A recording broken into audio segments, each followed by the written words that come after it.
It's the cold hard truth.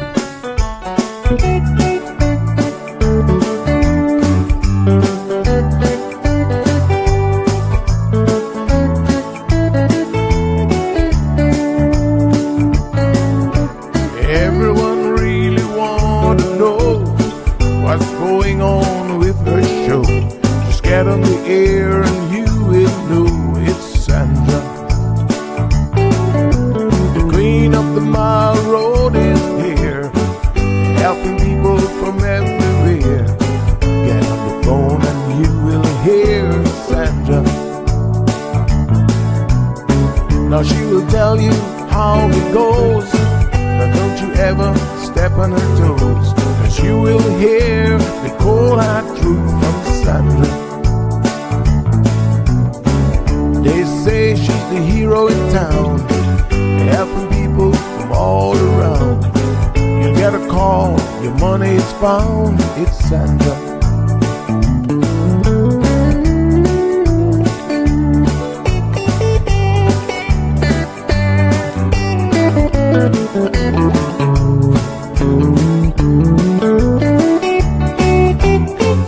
Some will call her late at night just to say that there's a fight, and she will not just leave it alone.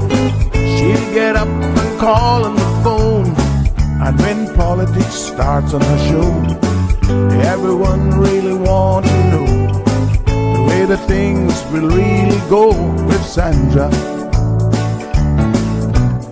Some will start to criticize, get on the show and tell pure lies, but someday we'll realize it's Sandra. And when they start to argue again, she'll pull the heads to the wind, and soon you will be a friend of Sandra. 'Cause every day everyone wanna hear from Sandra. Every day everyone wanna hear from Sandra. 'Cause every day everyone got to hear from Sandra. 'Cause every day everyone got to hear from Sandra.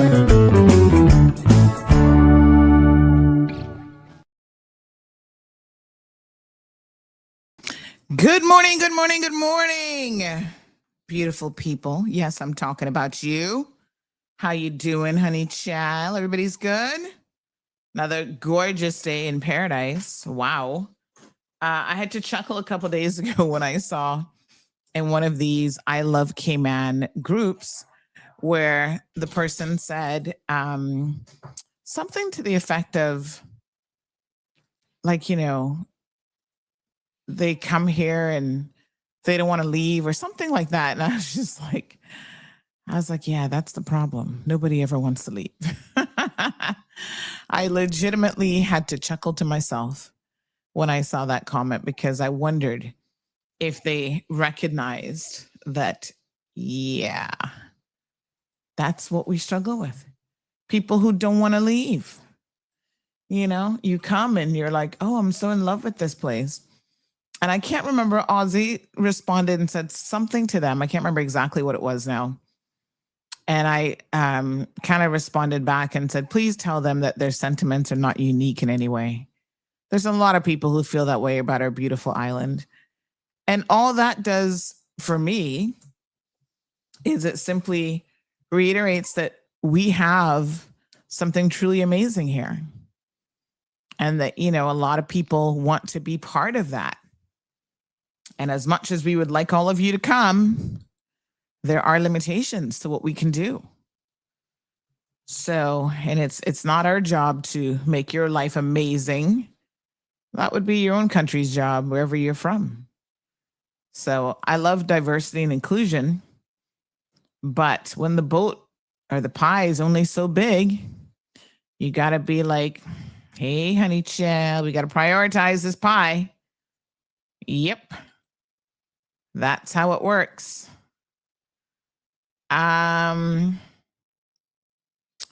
So welcome. I mean, we love you guys tuning in to the show from all over the world. Let me just get my links sorted out and I'm going to share those.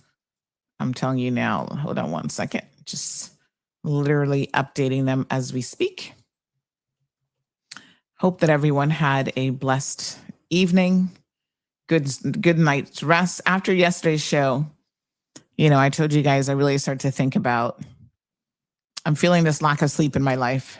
And so, a vacation just isn't going to fix it. I really need to get on the ball. And so, yep. Yes. Hello. I hear someone knock on my door and I know it's not Zeus because he's sitting next to me. I got my co-host. Yes, Miss Stacy.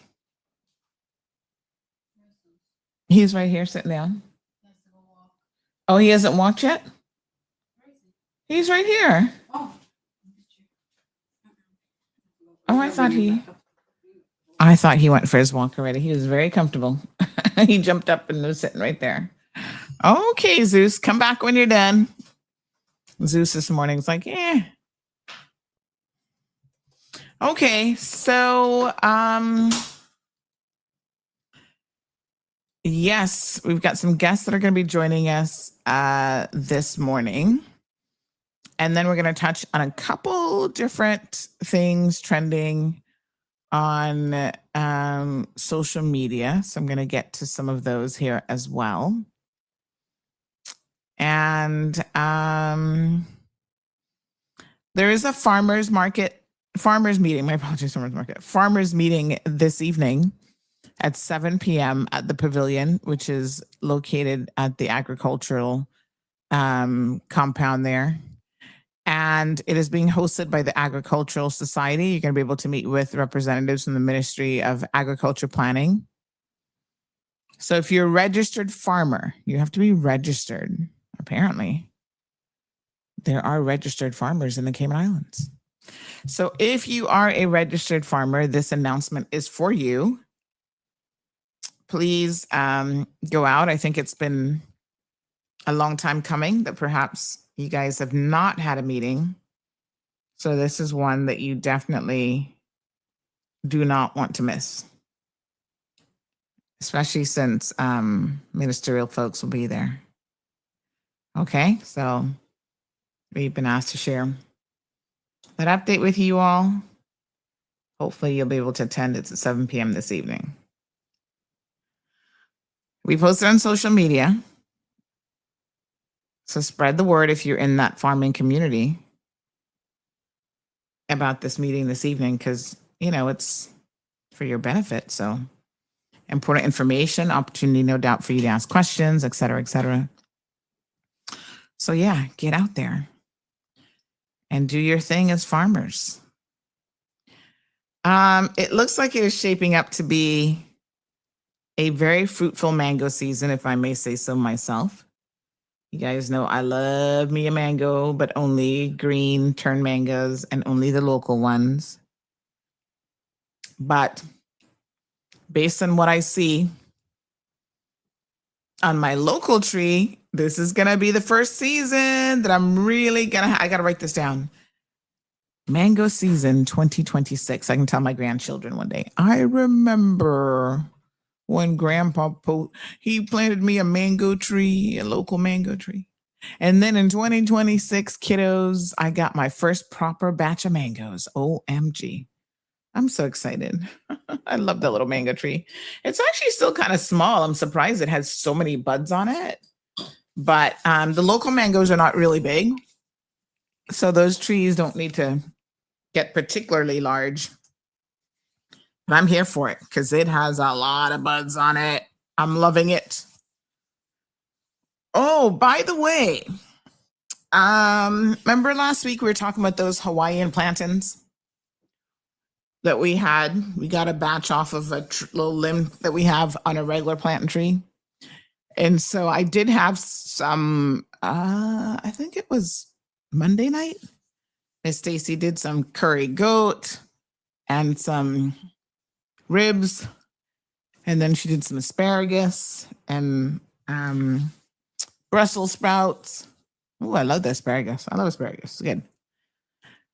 And then she did some of these. I think she did some regular plantains and then some of these Hawaiian plantains. And they were good. I do think they are probably a little bit sweeter in a way, but I don't actually like, because in the middle, that middle section, I notice is more black than our plantain, which, doesn't necessarily have that really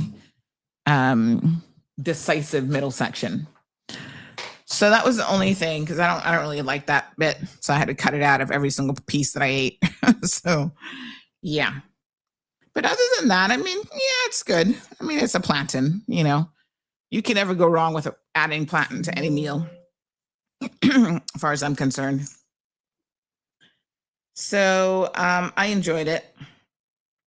Would I go out of my way? Probably not. I just love my regular plantains. They're good enough for me. But I can tell you now that I've had them. And they were all right. They were good. But I don't want the work of having to pick out that little section every single time I eat a plantain. So that was my only takeaway. All right.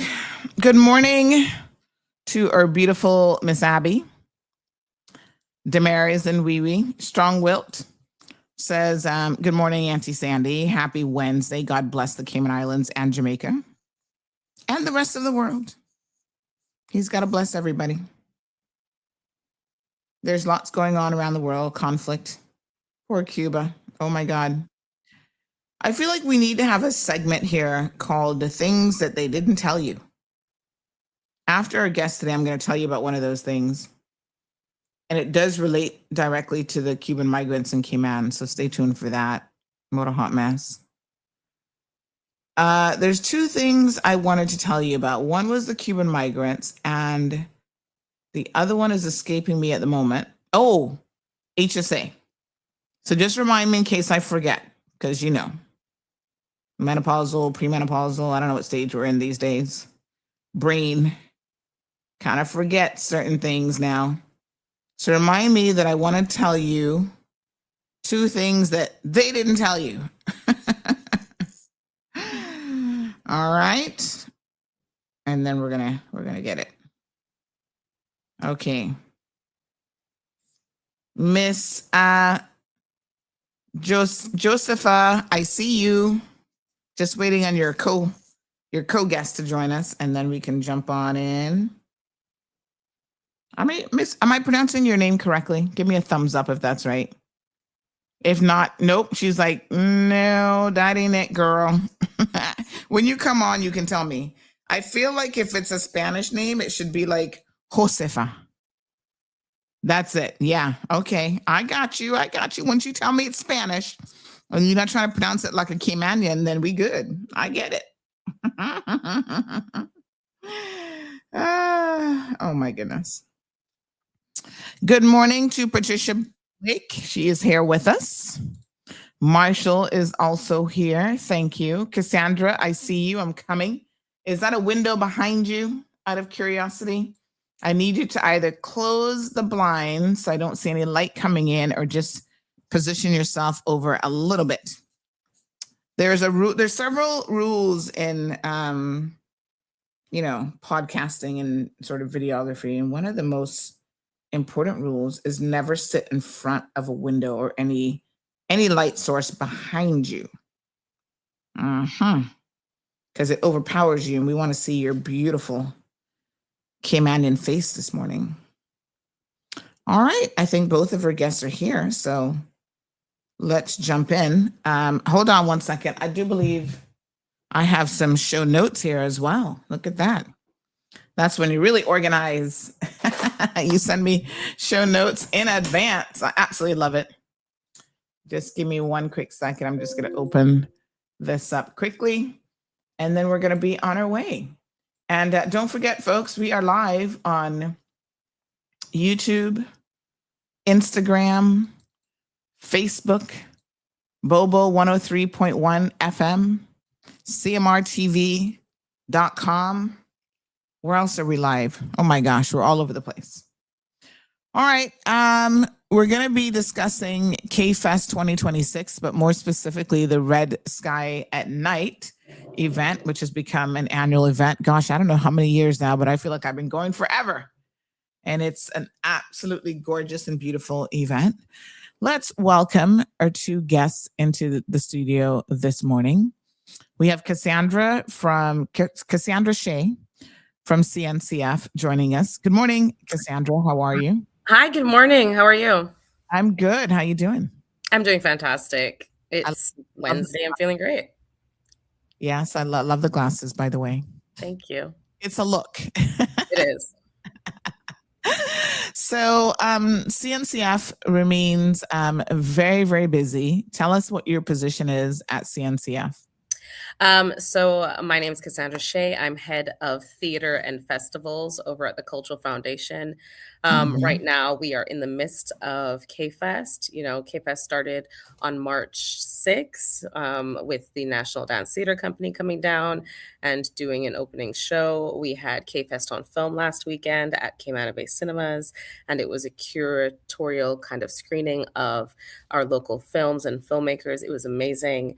And then this week we have Red Sky at Night. Tonight we have Floetry over at the National Gallery. So it's still going on. You know, there's still things happening. Fantastic. So it's a month-long celebration of events, really. Yeah. And it all culminates with the Red Sky at Night. So we have Ahosafa joining us this morning. I know, right? Want to make sure I get it right, girl. That was bougie, Sandy. It's Josepha, but Josefa is the Spanish version. But I'm Caymanian, so we're gonna go with Josepha. We're gonna go with Josepha? Yeah. Aww. I was hoping you would be helping me with, my Spanish, which I've been trying to improve on. It's okay. We can do that too. All right. So I can call you either one, depending on what mood I'm in. Yes. See. Okay. Well, thank you so much for joining us. You are what do you consider yourself? I know you're a performer, you're an actress, you are multi-talented. Dancer. Thank you. Dancer. I'm a thespian. Yes. A thespian. I'm a thespian. Yes. I think that probably covers it all. So you are obviously involved in so many aspects of anything that has a cultural label to it. You're there. Yes. In schools, doing amazing, Caymanian storytelling. You are at Gimme Story, I think most years. You are actively involved in, anything that CNCF puts on. So tell us a little bit about what your involvement has been for KFest 2026. Thank you. So anything cultural, I'm very patriotic. So I am going to show up for my country, show up for CNCF. And thanks to Cassandra for giving me that platform to be able to share my theatrics or my storytelling in order for me to be able to assist everyone in the culture, everyone on the island. The reason I am actually assisting this year with Red Sky at Night is because drum roll. Tell them. I am actually the first Miss KFest ever. And that was, yes. And that was actually a little small, I want to say pageant, maybe competition that took place in 2000 out of the blue. And I was invited to join, and I did, and I won. So yeah. Wow. I did. Yeah, I did. Congrats. It was about displaying your culture, acting skills, and also answering a few cultural questions, and just basically doing a little cultural talent, which I did. I played the steel pan, and the judges voted for me. I was very confident, very lively, and I became Miss KFest 2000. So yeah, that's the reason I am involved this year But every year I'm involved with storytelling, but this year is because of that specific reason. And I'm happy to bring that to life. And I'm also happy to be a part of it. And I'll be hosting Red Sky at Night on Saturday. So make sure everyone comes out and listen to me. And my sister is hosting with me. So we Mhm. will be making sure that everyone gets entertained. We will do a little bit of storytelling between us, as well as present everything that's going on and make sure we bring light to the wonderful cultural things that will be happening around the whole area at the cultural at the Harco Theater. Hmm. Well, this is fantastic. I mean, I love your passion for all Thank things you. Caymanian culture. Thank you. Thank And you. yeah, so KFest. When did KFest start, Cassandra? I believe it's 1996. Actually, it's been around for a very, very long time. Right. KFest has been the term It's a KFest has been staple. around for quite a while. Red Sky is a bit younger, and Yes. Red Sky has gained a little bit more popularity. KFest has been, sometimes it's a couple of days, sometimes it's a week, sometimes it's a month, sometimes it's Yes. throughout the year. So KFest, Yes. is more of the brand that Hmm. everything fell under. Hmm. Red Sky was the kind of opening event, and now it's become the anchor event, like where it kind of closes out KFest in recent years. Hmm. Beautiful. I love it. Yeah. It's such a fun event. I mean, first of all, it's happening the perfect time of year. And it's a great opportunity to bring out the entire family. I go there every year. I take my daughter. I take my husband. I don't know that Zeus has been yet because sometimes he's kind of ill mannered. But I know, I know before we have taken Coco, I think, in past years. So if you have a well behaved dog, Yes. you can take them as well. The operative word being well behaved. Well behaved. Yeah, we don't want them running crazy and trying to steal food from little kids. No, we've got a Um, lot of little kids and a lot of seniors. Our Caymanian village has yes. quite a few seniors. Yeah, absolutely. And so let's go through some of the details of what people can expect at the event. Of course, the vibrancy of the event. I had to share this picture of Wow. the quadrille dancers. There'll be a number of different performers, and it's just like just feeling that Cayman breeze going through your hair as there's like singing and performers and music, and it's just amazing. It's really, really quite a lovely evening for the entire family. So it's going to be taking place this Saturday, which is March the 21st, starting Hmm. at 4 p.m. until 11. So if you're an early night person, you can go early, spend a couple hours, and then leave and still get home with lots of time. So, With young lots of kids can time. go and appreciate it because Yes. you don't have to stay until 11. No. But for those people who want to make it a full night event, there is that option as well. So tell us a little bit about the lineup. There are 70 vendors. That's amazing. Yeah, there's over 70 vendors. We have a full day. There is something happening we have about 4 different stages. There's something Mm-hmm. happening at every section of the Harkwell grounds. And Mm-hmm. that's where this is by the Cultural Foundation offices are right by the Harkwell grounds where the Harkwell Theater is. The Pandemics is playing in the front. Then we've got in the Caymanian Village storytelling, quadrille dancing, kitchen band music. We've got a wide array of heritage-based demos, like the smoke pot, conch Mm-hmm. blowing gigs. We like, Yeah. swanky demos, coconut cutting, like everything's out there. Then on the festival main stage where Josepha is hosting, we've got a DJ, and Josepha will be guiding people to the other stages. So the Harkwell stage is a showcase of various talents, dancers from different cultures, from different backgrounds.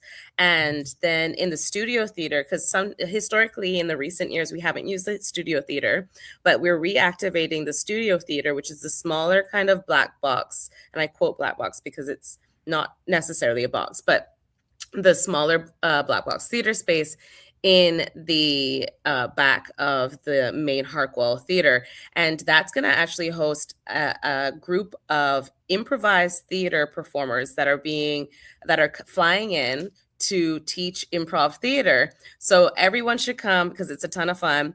They're going to be there from 4 to 6 doing small workshops. And then later on at night, they will be doing a mature audiences only improv show for kind of the adults. And, people can kind of be a little bit more relaxed in a mature audience space, especially the adults, and play games and talk to the improvisers. And then there is Sam Rose is doing a masterclass, a kitchen band masterclass. So people can bring their instruments. They can check in their instruments if they'd like. And we will reserve their instruments for them. And they get a little ticket. And then they come back for the masterclass. And then they can do kitchen band music and learn about kitchen band music in the studio theater. And that's going to be a lot of fun. And there's a couple of other, sneak peeks that I won't, spoil for you. Oh, wow. Special reveals. Because that wasn't a lot of spilling. I know. I spilled so much of the tea. I was like, oops. No, you have to spill it because it's going to be such a wonderful event. And the price is so wonderful. It's only $10 for adults. Yep. If you go to Ticket Plus to buy them, and $5 for kids up to 12 years old, and under 2 it's free. At the gate it's $15 for adults, and it is again $5 for seniors and kids under 12. So the prices are not a lot, and you get to enjoy everything. They have food and everything on sale. I probably might go touch the little instrument if Cassandra allowed me to, Well, I will. Oh my goodness. I'm looking forward to it. And listen, I don't play an instrument, but I've always wanted to. So I feel like I want to go to that master class, although I'm nowhere near being a master. Can I still? I know. I want to go. I'm like, I don't know anything about, that type of music, but I want to go. And there's also a drumming component later on in another section of the ground. So maybe you guys, hitting some drums a little bit, less scary, less intimidating. Yep. And make sure that you're there for the Parade of Nations. Yes. Because that is.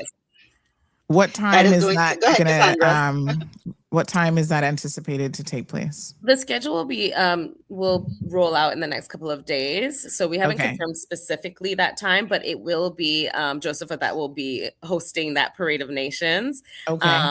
And we are very excited about everyone's cultural costume. I don't know if people remember the last Parade of Nations. It's something that we just want to. The theme this year for KFest is global threads. We want to really highlight the multicultural aspects of our community and how diverse our community is, and these other communities that have kept their cultural clothes, their music, and their food. And, they want to highlight that as well. So we share that space. I love it. Yeah, I remember seeing it before, and it's always so interesting to see all the different cultures being represented here in Cayman, because we have a lot. We have over 150. Yeah, we have over 150. So it should be really good. I think that everyone respects Cayman with their cultures, but we also have to respect theirs as well. It brings a lot of unity with everyone here. So Fantastic. Absolutely beautiful. So we have lots of events. I think you get so much value for the entrance fee. I mean, that's like basically nothing, $10. $15 for adults at the gate. So it's in your best interest to book early. If you do your online tickets, you can go to ticketplus.ky. You get a discount on the adult tickets. $5 for the kids. I mean, you can't discount that anymore. That's as cheap as it comes, right? And then children under 2 are actually free. Lots of parking. So they do have a complimentary shuttle service that is going to be available until 11:30. So you can actually park at the Cayman Bay Minerva parking lot, which is the one closest to the Festival Green Bridge. And then they'll just bus you over. So you don't have to worry about parking. There'll be ample parking. They have, I love this Caymanian Village by Mona Lisa Mead. Where is Mona Lisa? I've not seen her in a minute. She's busy working. She's been working. I know, right? So it's going to be great to see her. Yes, I'm looking forward to that because I love her contributions, and I've seen her do the Caymanian Village before. Always really awesome. Storytelling by Leslie Ann Bernard and Nasaria Saku Shalette. Yep. I mean, there is backing sand demonstration. Oh, really? Maybe I need to know how to do that just in case. Yeah, bring back some You never traditions. know. Yeah, That's going to be the West Bay. Sandra going to get her money's worth. that's what she said. Absolutely. And you can stay Absolutely. the whole day. You know, there's You a could stay the nighttime whole concert. day. There's Yeah. So that's blankie going and to all be that. the West Bay Mhm. District Heritage Committee Right. involved in that. A swanky Mhm. making demonstration by Maya Grant of Fusion Mixology. Well, I don't know about swanky making, but I'll drink it for her. I'll demonstrate how to properly drink Swanky swanky. tasting. Yeah. Yeah, swanky tasting. Exactly. So But there's after you drink it and taste it, you're going to say swanky. yeah. I might have to ask them, what did you put in this? Yes, but let's talk about one of my favorite, probably the most favorite part of it, but the food. I mean, come on. The food is always on point and always amazing. I Yeah. did notice that you didn't really make mention of the fact that part of the vendors include food vendors. Yeah, food and Yes. dessert vendors too. We've got a Yeah. whole section on sweets, candies, desserts, but food, there's cassava cakes and then all Cassava the cake. Mhm. jerk chicken and lobster, the works, all of the Mhm. works. Cayman style beef. Yep. Everything Giuseppe, will I've be looked there. at the menus, like Yes, I'm there for it. I am there for it. The menu is always amazing. And then musical, events throughout, contributions throughout. We have the UCCI Pandemics, Steel Pan Pandemics. Band. Mhm. Yeah. Pandemics. So they're Pandemics. pandemics. Mhm. So they will be there. There's something about a steel pan that I absolutely love. I think it's so amazing that they could take something that looks so simple, but it is a musical instrument and just make it like sound so amazing. I legitimately love steel pan music. Yeah. Love it. Yeah. And then of course the National Gallery, where you can meet the artists and extend opening hours. And extended, my apologies, opening hours. That's 10 a.m. until 7 p.m. So that you can go to earlier in the day.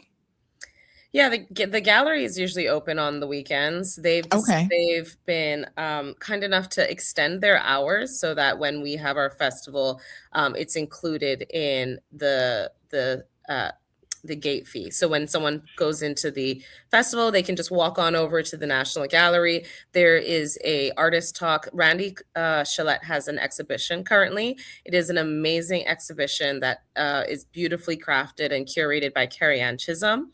And he will be talking about his exhibition and the works that he has on display. And then later on that day, he's in the Caymanian Village. So, you're going to get double Randy throughout the day. And then we've got Nasari Sabuchalet, who is also doing storytelling. And it's going to be great. So going over to the gallery too. Nice. Exactly. I love it. So lots of activities planned. So what I would suggest is just block out, Saturday evening. Don't plan anything else. Just come early, come midway, come late, but you are sure to have an amazing evening. If you've never been to one of these before, I would highly recommend that you attend. You get to see a lot of artists, a lot of artisans, people selling arts and crafts locally made. And it also gives you an opportunity to support those people. So travel with money. Yes. Bring your come with a little bit of cash in hand. Some of them do have bank machines, but not all of them. So it's, a good idea to have a little bit of cash. And I love to support, again, a lot of the local artists and stuff as well. So come on out on Saturday night. Woohoo. Yay. All right. I know. And your sister, Josepha, is going to be there as well. Yes, Ivana will be there with me. We'll be co-hosting. So, it's going to be a wonderful time, wonderful entertainment. And we will definitely be doing one or two storytelling, so that everyone can enjoy it on stage, not just announcements. We're definitely going to make sure that everyone is on their feet and having fun. Yes. Yeah. Awesome. All right. Thank you very, very much. I appreciate it, ladies. Thank you. So thank you for having us, Sandy. On Saturday. We'll see you Saturday. Right. Bye, everyone. Have a good one. Bye, everyone. Bye, you too. All Thank you. Bye-bye. So yeah, folks, you want to come out to this event. It is always an amazing time. All right, we have a few other community announcements before we get into some hotter tea. I got the tea here heating up. It's boiling, getting there. So in addition to that event on Saturday, we also have deadlines that are coming up that I want you guys to be mindful of. And those deadlines include for the Cayman Connection Making Waves nomination campaign. Please note that the 2026 Making Waves Awards is taking nominations now. You can submit up until the deadline is April the 13th. Go to caymanconnection.org/nominate. And basically, you're able to highlight anyone who has made or is making a positive contribution to our community that is living overseas. So the whole idea behind the Making Waves Award, it's organized by Cayman Connection, and it recognizes Caymanians living overseas who are making a real difference in their professions and communities around the world. So wherever a Caymanian, some are in Dubai, the Middle East. Yes, honey child, some are still there. We have people in the UK, of course, other Caribbean islands, all over. So there, if you know of any, the awards highlight achievements across a number of areas like STEM, education, sustainability, arts and culture, health and wellness, and more. And this is really just a great opportunity for the public to nominate these candidates. So if you know of someone, again, who's overseas and making us proud and doing great work, take a few minutes. It's not complicated. Go to the website, caymanconnection.org/nominate, and submit your nomination today, because April 30th is literally right around the corner. Honey child. Get it done. Yay. Love it. All right, let me see what other community announcements I have. I'm just checking. I see that Facebook is behaving this morning. So Gigi has a presentation at school today. I missed some of her presentations because they have them early in the morning. Oh, it makes me so sad. Wank, wank, wank. But she is, oh God, I can't remember the lady's name that she's representing. She keeps telling me, but she's an African lady. Her character is an African lady. So they got to dress up today. There she is in her little African outfit. Big shout out to the people who made this African outfit possible, because I had to go on Amazon. It was only like $15 on Amazon. Where'd she get the shirt from? We had a yellow shirt that matched. That's great, because I told her you can't wear it without a shirt. These kids, why not? No, we need our shoulders covered, kids. Thank you very much. But there it is. One of the other parents at her school, her husband was traveling through Miami, and she's like, if you can get it to the hotel, we can bring it back. And we sure did make that happen. So thank you so much. So this is her. I'm going to do her little presentation this morning. And oh God, I'm trying to remember the name. Anaya Nathai or something like that is the woman's name.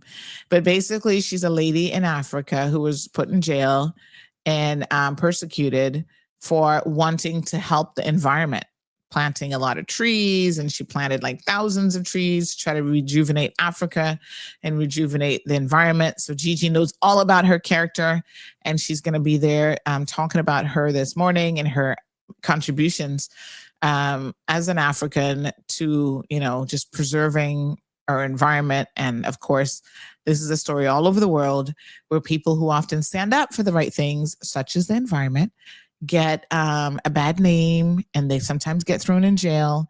And so, yeah, Gigi had to do some research on her. She has to dress like, imagine what she could have been dressed like. So that's why she's wearing the African outfit today. And then she's going to be, talking and teaching the rest of the class about her character. So exciting times this morning. Of course, Dad is there in my absence. He is representing. And so, yeah, holding down the fort when I can't be there.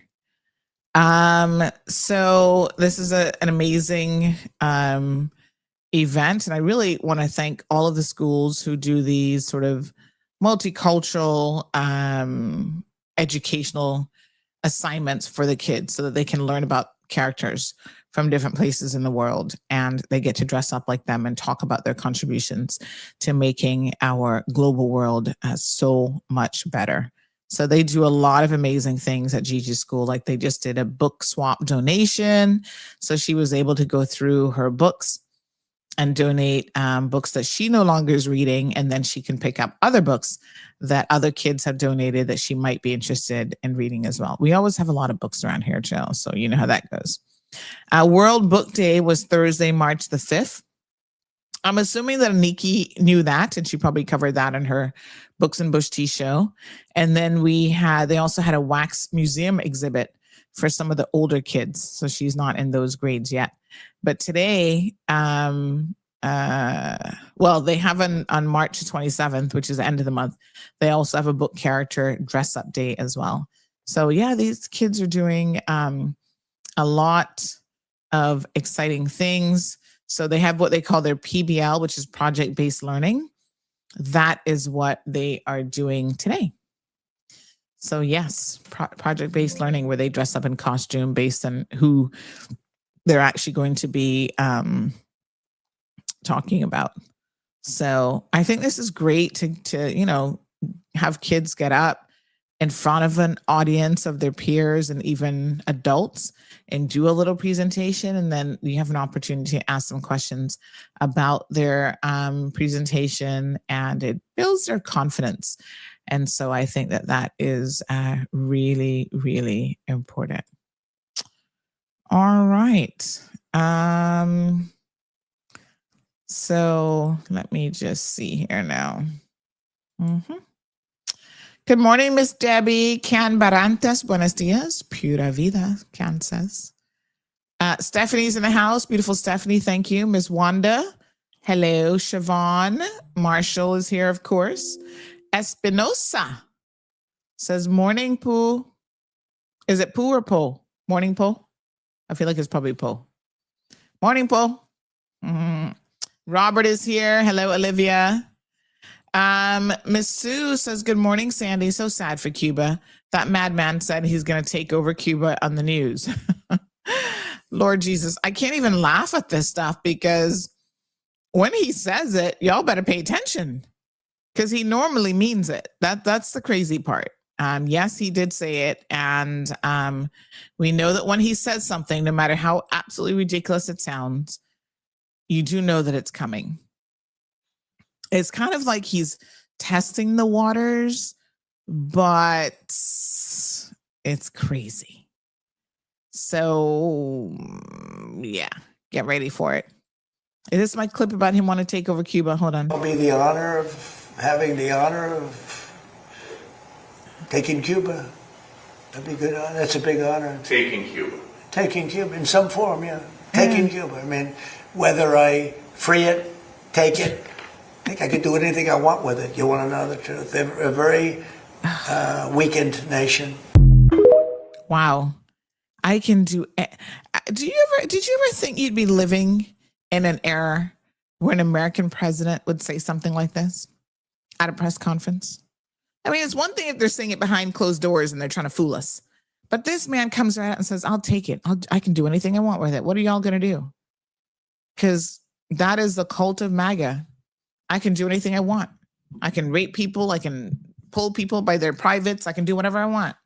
I cannot release Epstein's files after I said I'm going to do it.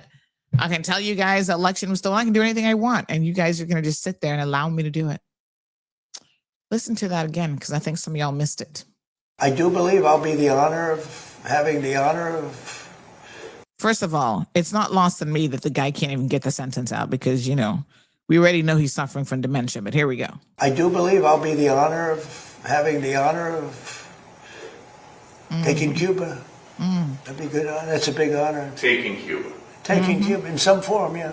Taking Cuba. I mean, whether I free it, take it, I think I could do anything I want with it. You want to know the truth? They're a very weakened nation. Yeah. Can do anything I want with it. There you go. That's the president of the United States of America, folks, telling you he can take another country, he can do anything he wants with it. And what y'all gonna do? Not a thing, honey child. Wow.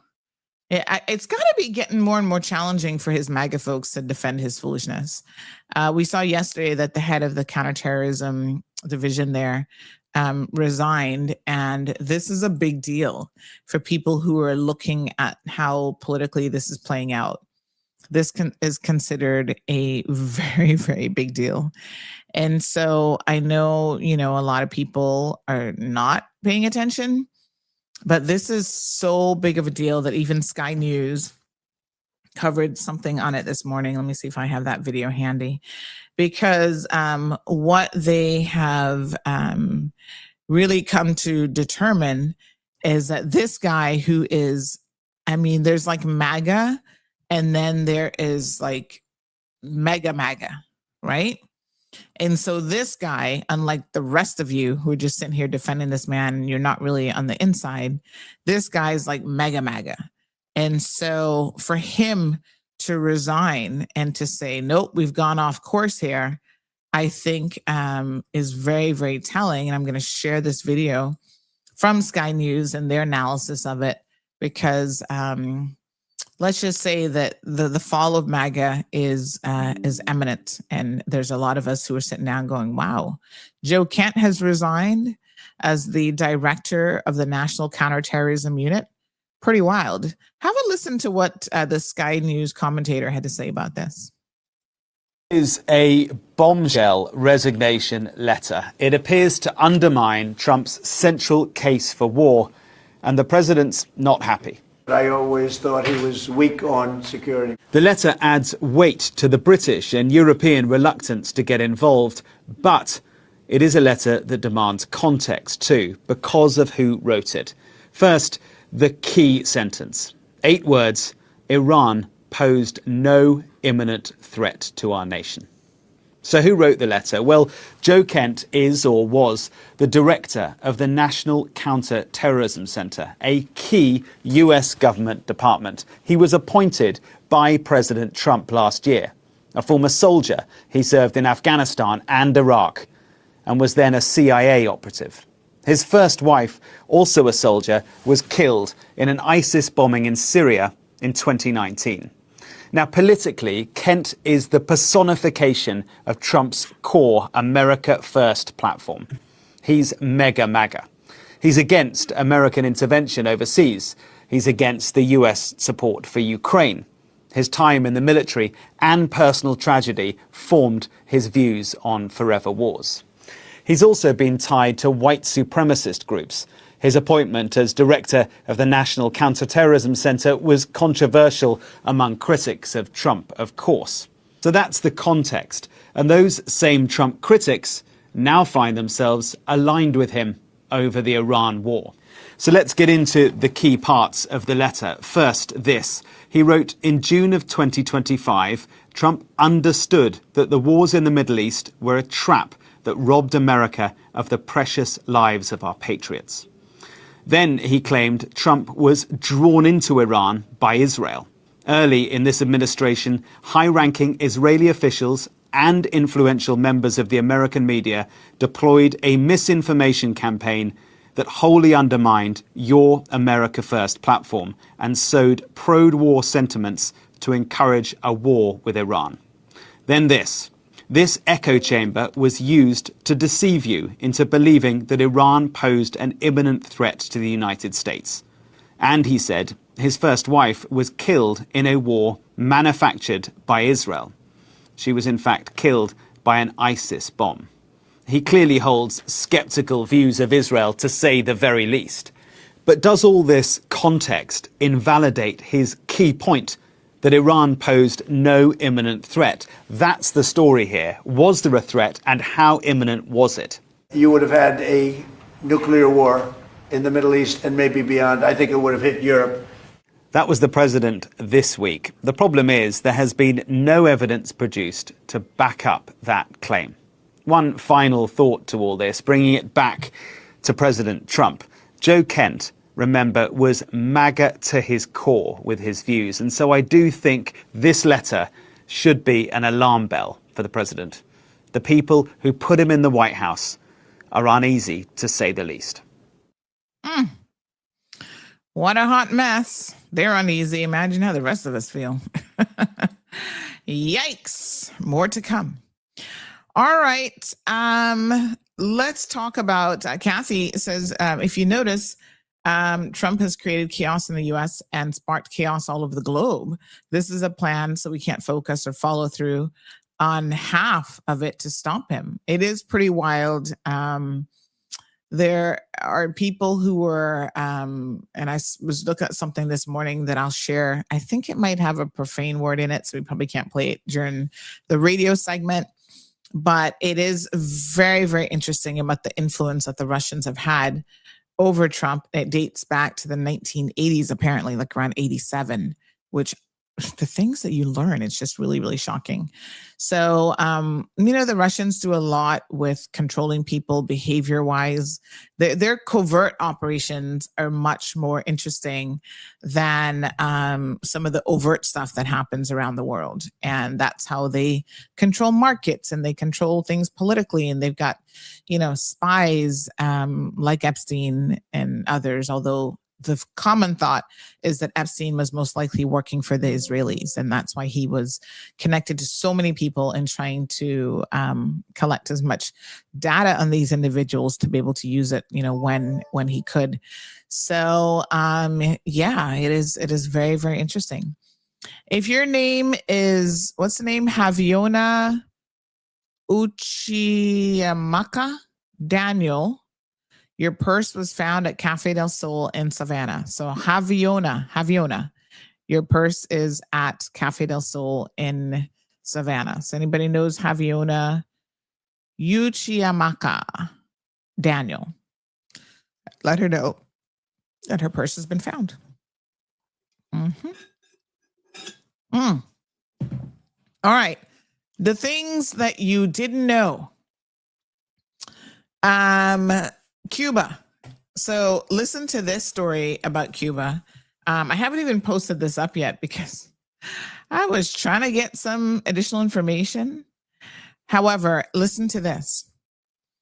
Remember, recently we were told, and we did do this announcement, that the building, the facility, CBC, was closed temporarily, but we didn't really get any information as to why that was.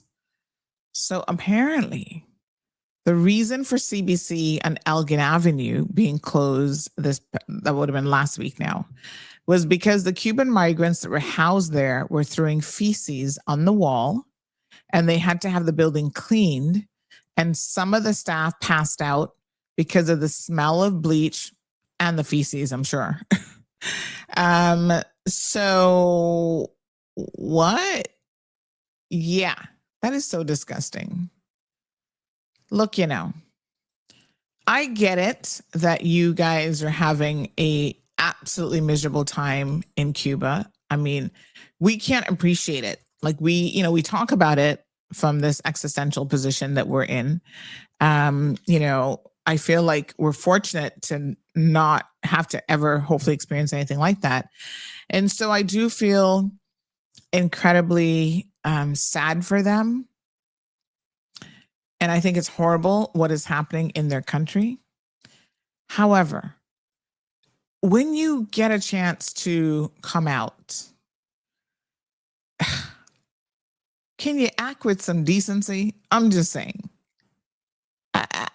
I don't know what to think of this. Is this the kind of thing that they would do in their own country? And this is why sometimes people will feel less sympathetic for you, because you just don't have no behavior, right? I don't know if if you're in jail in Cuba that you're allowed to do this sort of thing.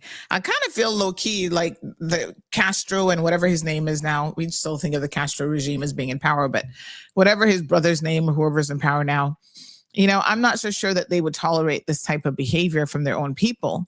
But, you kind of, I mean, I don't even want to say this because then this comes across like there's no right way of saying that maybe some people only know how to behave under a particular type of regime.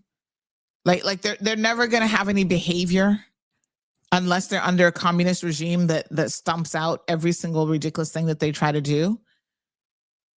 That really does sound horrible, but there are times that I kind of wonder about what makes you think that you can go to a foreign country. We're footing the bill for you to be here. Yes, eventually you will be returned. It is what it is. But you're so upset, I guess, and you're so up in your feelings about what? Being in a place where you're going to have electricity, where you're going to have, I mean, you don't have the freedom to walk around, but not yet because you have to go through the process.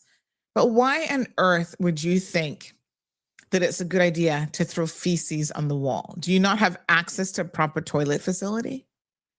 You see, this is where you lose, as sympathetic as I am to the plight of Cubans, right? This is where you will lose whatever little support you have here, where people are like, I'm a proponent of treating people humanely. But when you start acting like an animal and you're throwing feces on the wall, even me have my limits, honey child. So I can only defend your foolishness so much. And I'm not saying that they're all like that, but the fact that anybody would come to my country and do that at one of my facilities in one of her buildings to me is just absolutely ridiculous. What's going on with my co-host here? Oh, he's making himself comfortable on his little towel. Oh my goodness, he's such an adorable dog. But you know, that's just disgusting. I'm going to take a little picture of my co-host and show you guys what he's doing. He was fixing his towel under his head. Not even dogs do that ish. You know what I'm saying? I'm sure you guys know this if you've ever had a dog. The one way to get them to not defecate is to put them in an enclosed pen, right? That's how you potty train dogs. You put them in an enclosure because no dog, wants to defecate where they have to then stay and sleep and eat and everything else. And yet we have certain people who are just so disgusting as human beings that they bring their disgusting behavior here and then engage in this kind of behavior. It's just nasty. It is the height of being utterly disgusting. And I just want to say to any of the Cubans who are here listening to this, this is why you have a reputation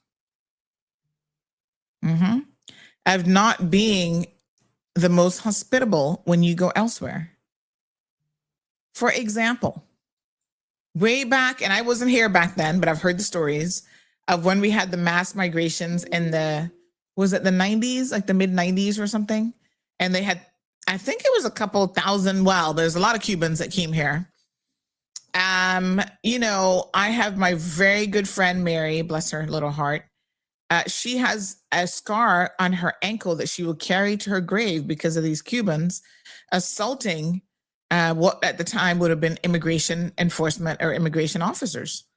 And one of them threw a rock and it hit her on her ankle and scarred her ankle. That's not a very big scar, but nonetheless, it's like every time for the rest of her life that she looks at her ankle and sees that scar, she's going to think of a Cuban national having done that to her.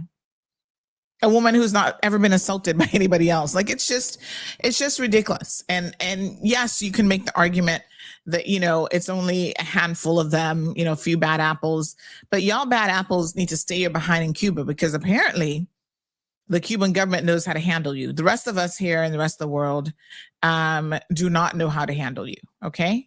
So stop the nonsense when you come to our country. It's not good.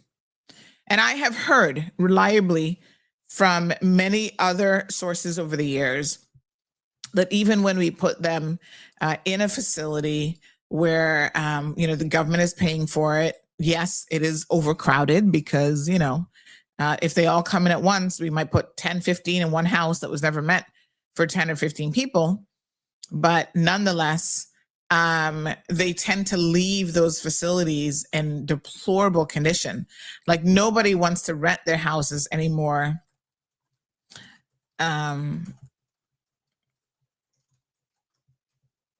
Yeah. Yeah, no one wants to rent their houses to government for the purposes of housing the Cuban nationals because they have a reputation of leaving the place really disgusting and really nasty. And that's not good. You know, we're not used to that in this country. You don't come to Cayman and throw feces on the wall. Disgusting. Ugh. Ridiculous. Kathy says, always bad apples in a bunch. Well, there's bad apples, and then there's this. I don't even know what this is. Vanessa says they need to send back to Cuba. Well, they eventually do go back, and I guess maybe that's why some of them are in their feelings, because we don't have a policy where we're going to send them on to America, which America not taking them anymore anyway. But, you know, sometimes they end up in Mexico. And I suspect that, again, in certain countries, they know that if they engage in this type of behavior in those countries, the response would be very, very different. Cayman is known as a very docile community. So our police officers are not going to take out a baton and beat him on the knee and say, you know, don't you, or hit him on the hand and say, don't you ever throw feces with that hand again, because I'll break it. No, we're just going to be like, tell him in Spanish, don't do that. Bad, malo, malo. And then we're going to give him a meal right after that. Make them wash their hands and take a bath. And then our staff who have to be housed at those facilities, you know, are getting sick because they have to now like disinfect the whole place. You know, that's not nice. You can get diseases from other people's feces. Like, that's just the height of disrespect. And so I don't know who in the Cuban community is listening, who has contact with these guys, but please tell them that Auntie Sandy said, behave yourselves, because that is nasty behavior. We don't condone it. We don't like it. And you're going to get yourself, you know, a lot of people here not welcoming you, not wanting you here, not wanting to help if you engage in this type of nasty. Yes. Evelyn said, too damn nasty. Yes. Ugh. She says, no wonder their government treats them the way they do. Well, I'm not saying that it's nice to be treated the way they do, but maybe their government knows something that we don't know. Some people ain't got no behavior, and so you got to treat them a particular way. Anyway, Evelyn says the ones like them need to be put aside in a goat pen. Let them live, eat, and sleep in the filth if that's the way that they like to live. No, sir. It's a hot mess. Good morning, Plain and Straight. Morning, Paul, joining us from Bermuda, beautiful island. When are you coming to visit again, honey child? Andrew says it was the Mariel boat lift 2980 in 1980. Was it back in 1980? No, I don't think it was 1980. No, there's some that came here in the 1990s, like around 95, 94. Let me find out. Mary was too young in the 1980s.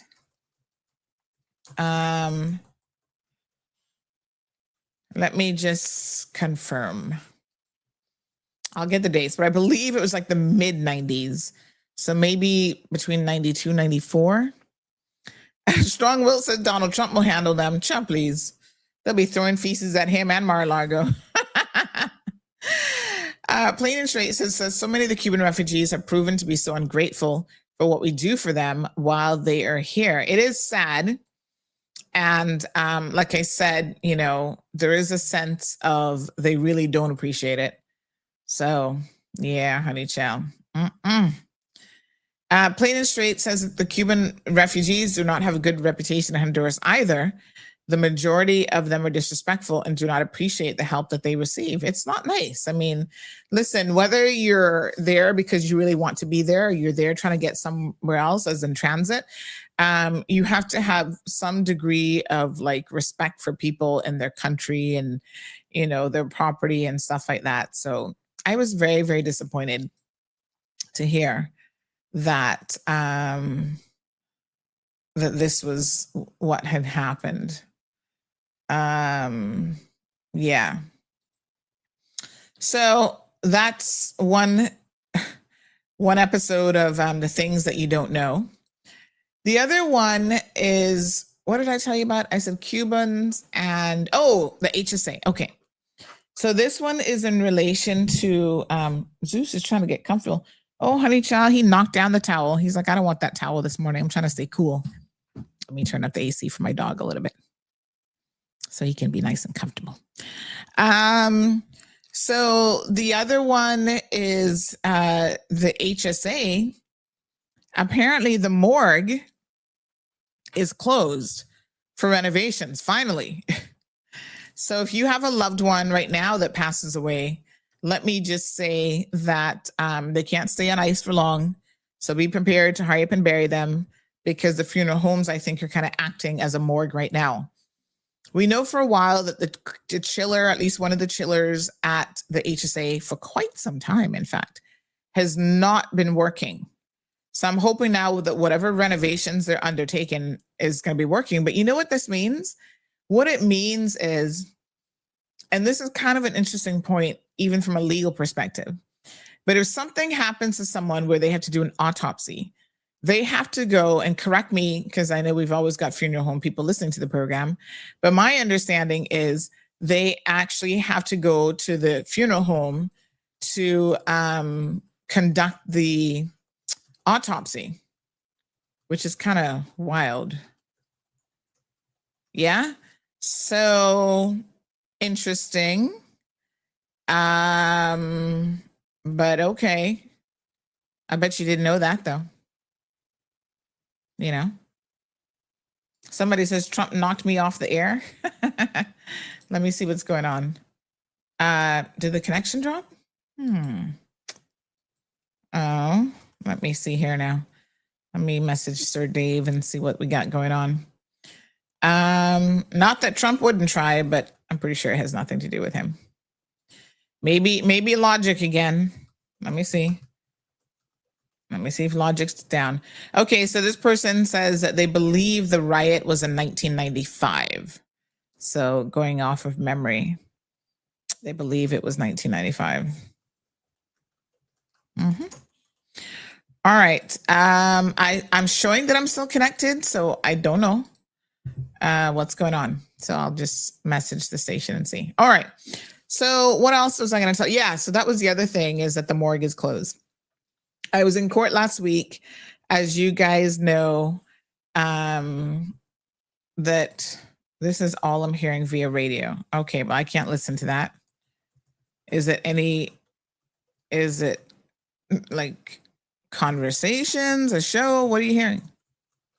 All right, so here's the next thing. So I was in court last week, and I was there for my own matter. And then I heard, I was listening to this trial. Now, this is a trial where Mr. Johnson's body was found there off of Middle Road. Now, I used to live in Middle Road. That's where my childhood home was, Middle Road. So I grew up not too far from where this body was found. So sad. And so they determined that he was murdered. And, now they have his nephew accused of murdering him. So that trial is on right now. So I don't want to say anything about the trial or anything like that. But what I will say that I thought was very, very interesting was when one of the detectives, like the lead detective, was being interviewed. And one of the questions put to him was the fact that the body of Mr. Johnson was at the funeral home, and it was starting to decompose. No, not the funeral home. My apologies. It was at the morgue, and it was starting to decompose because, once again, the chillers at the morgue don't be working. And so he had to quick time. They were asking him about the forensic pathologist that came in and conducted the autopsy, and how I think one wasn't on island or something, and they had to quick time find an alternate pathologist to carry out these what do you call them, the autopsy. I'm just like, what? That chiller not working has played prominently in the lives of so many cases and so many situations. So basically, the detective was like, yeah, his body, unfortunately, was starting to decompose quickly because the HSA morgue facility is just not adequate. And the chiller is never working. And so that is so incredibly crazy. And so that actually came out. It will now be part of the record there in court documents, which I think is absolutely wild. What a hot mess. Fix it, Jesus. Fix it. Honey, child. Anyway, hopefully this renovation that they are undertaking will, resolve the issue. Hopefully they're getting new chillers and new coolers and whatever, because you can't have a morgue where the morgue does not even work. The chillers don't work. What a pint of that. Like, seriously. Where's my little what a pint man? Here we go. What a pint. You know what I'm saying? What a pint. All right, madness. Madness all over the place, I say. Morning, Emma. Wishing everyone an amazing day. Thank you so much. Johan is here misbehaving as usual. Talking about he was so happy with his rural case service yesterday that came to his rescue. Richard Parson joining us. He says, I'm doing my part in Round Rock, Texas. Ooh, Richard could be nominated for Proud of Them Awards. Hey, Richard. I know Richard is very much involved in his community there, so that's the kind of person you want to nominate. Hint, hint. Good morning, caller. Welcome to the program. Good morning, Sandra. Hello. I just joined you a couple of minutes ago, and I said, well, should I call now? Because on what topic is she? But only to find you're on the topic of court. Yes. So I just want to give you a short update. You know, my matter where I have sought a judicial review against the Judicial Commission, this is a matter where I'm seeking a judge to be disciplined, has been listed, I think I mentioned to you, for Monday and Tuesday this coming week, 23rd and the 24th March. It will be in courtroom 9. That's where they'll set up everything. Okay. The judges will be in the UK. The 3 judges of the UK Court of Appeal who have been assigned to hear the matter. You might remember that I said that the whole Cayman Court of Appeal has been recused due to the issues that I raised about bias.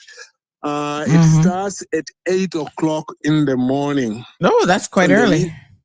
It's very early because they have to sync it with the so that it's not too much in the evening in the UK. Okay. But otherwise, are the judges then going to be via Zoom, or are they joining? Okay. They'll be via Zoom. I have the Zoom link. I am authorized to distribute it, so I will send you, and I'll just send it all around. The Zoom link, the instructions for joining in are there. I will also send a copy of the cause list. It's only my matter because it's a special sitting for 23rd and 24th. So we have permission to log in during that segment, because sometimes the court is a little bit weird about this stuff. I asked about all that. I was given permission, and the detail will be that if you log in, like if you don't go in physically and you decide to log in, you will be able to see the proceedings, but your video will not appear on the screen. Yep. Yeah. So all those details we have sorted them out. The registrar, Janisha Simpson, we went into all those details about how people can log in. This is a case where, very quickly. There are 12 parties. I can't remember how many I'm suing. That's the Chief Justice Ramsey Hale, the Attorney General, and all the members of the Judicial and Legal Service Commission, including the President of the Court, the President of the Eastern Caribbean Supreme Court, the President of the Caribbean Court of Justice, Justice Saunders, all the members of the Commission, in other words, together with the Chief Justice. But the Chief Justice is the top because she's the one that I really want. How important it is, I should just say that this is a case where I've got 26 grounds of appeal, but I'll just talk about 2 of them because they're really important to the public. One, we will see to what extent a court is ready to discipline a judge where there's evidence, because there's been no history whatsoever in the Cayman Islands of a judge being disciplined. There's been no history of the Judicial Commission being taken to court. At the moment, also, you know the way judicial review is done. You know it, but for some of your listeners, when you apply for judicial review, it's not like the other cases. Like, for example, if you sue somebody, even in the summary court, for $9 because they damaged my bicycle, that document, as soon as you sue it and they stamp it, they give it to you, it's public. And the hearing will be public. You go to the website, it's there. But what they are doing now, since about 2019, the way in which they do judicial review now is that when you apply for leave, the application for leave, as some of the listeners might need to know, is an application for permission to bring judicial review. Right. Judicial review, yeah. So once you don't, make I mean, that to just clarify that point further for the benefit of our listeners. So when you're suing the government, or any sort of, government entity or quote unquote individual, you don't get to just sue them and file the documentation. You actually need to apply to the court for the court to say, I guess the test is that there's a prima facie matter here that can proceed. So basically the court has to give you permission to sue government in the first instance. specifically in judicial review. Yes. Yeah, specifically judicial review. I sued the government in the other case, the one that you reported some time back in your paper. I sued the government and the Attorney General and the governor, but because it was a simple, not simple, it is a writ of summons. That one, I didn't need to seek permission. Okay. I immediately sued. It was on the website, and you were able to report it, no problem. But if you are seeking judicial review, meaning you are saying to a government institution, you have exercised your power, which is a statutory power, wrongly. When you file your document, first of all, they have to hear it in secret. And if they dismiss it, they don't give you leave. People may never come to know. But you see, people what have to understand is that, in my view, is unconstitutional. It should be open the same way that it used to be open before 2019 and the way it is in other Commonwealth countries. Because under Section 7 of the Constitution, it says that all decisions of all trials to determine the rights, the obligations of the public must be in a public trial. So I'm trying to get this court to take us back to where we used to be, so that immediately you file the application for judicial review, it is public. So otherwise, that's it. We'll see what happens. So wish me luck. And by the way, wish you luck for your case as well. Although, when is it coming up next? I'm supposed to be there tomorrow. So we have an application in. It's an application before the judge. So I can't really talk about that because it is a jury trial. So once we get perhaps a any sort of a response on the application, then I can certainly let you know. Because it may proceed then on Friday or not. So I'll try to update you guys after that. Okay. Well, thank you very much. And thank you again for your time, Sandy. We'll talk soon. Yes, thank you so much. I appreciate it. Okay, bye-bye. All right, folks. Not sure what just happened to Facebook, but I do notice that our Facebook numbers dropped off significantly, which is a little bit strange. So we had like over 100 people on Facebook, and then it just blooped down to 19. So a little bit weird. Thank you, Nicole. Says that the radio's gone. We just have a buzzing sound. So I have reported that to the radio folks, and hopefully they can, I don't know if it's just us or what's going on there, but I have reported it. Yeah, a bit strange this morning, but Facebook just had a reduction in numbers, which is like really, really weird. I'm not sure what happened, but the show must go on. Very loud buzzing on radio. Okay. Is it just Bobo or is it the other stations as well? I wonder. The other DMS stations. Strange things are happening in the neighborhood.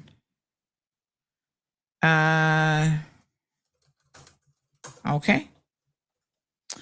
All right. They're aware. I've forwarded the messages. Thank you so much for letting us know something weird is going on with radio. Something weird just happened with Facebook. What you gonna do? All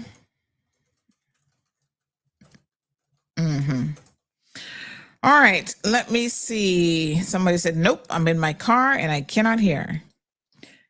Aren't Cubans not taught personal hygiene? They don't give a good impression at all or encourage our hospitality. That's unfortunately the thing that we all have to agree on. No bueno, no bueno.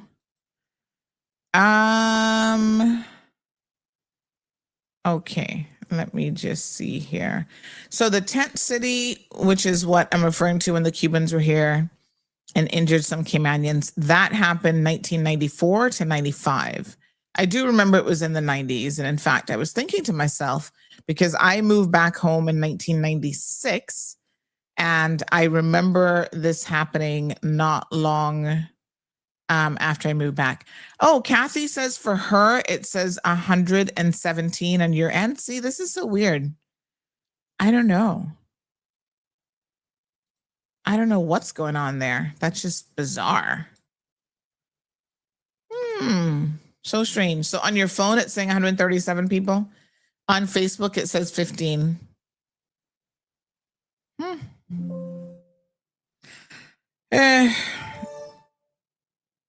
Okay. All right. Well, the show goes on. Good morning, everyone. It'll probably just refresh all of a sudden, then it'll be correct, which is just weird.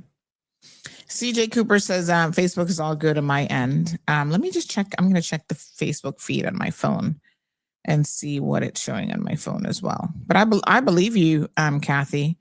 Some strange things been happening in the neighborhood. Who are you going to call? It's like Ghostbusters. All right, let me see if I can pull up the stream here. This is very strange. What's the word for strange in Spanish? Extraño? I don't know. I'm just making that up. All righty. Let me see here now. On my phone, it says 15 people. Isn't that weird? Yeah. On my phone, it says 15 people. So I don't know. Some of you are saying 137. All right. Thank you, Kathy. I'm guessing it'll just resolve itself. It's saying 15 online on my phone, says Evelyn. Lily says Facebook is 15. What the heck? 135 says Shamika on mine. I've been here a while. Might be stuck. Yeah, I don't know. It's weird. Let me restart my device. Soka says I see 135. Yes, YouTube has 95 because some people still not finding us yet on the backup channel.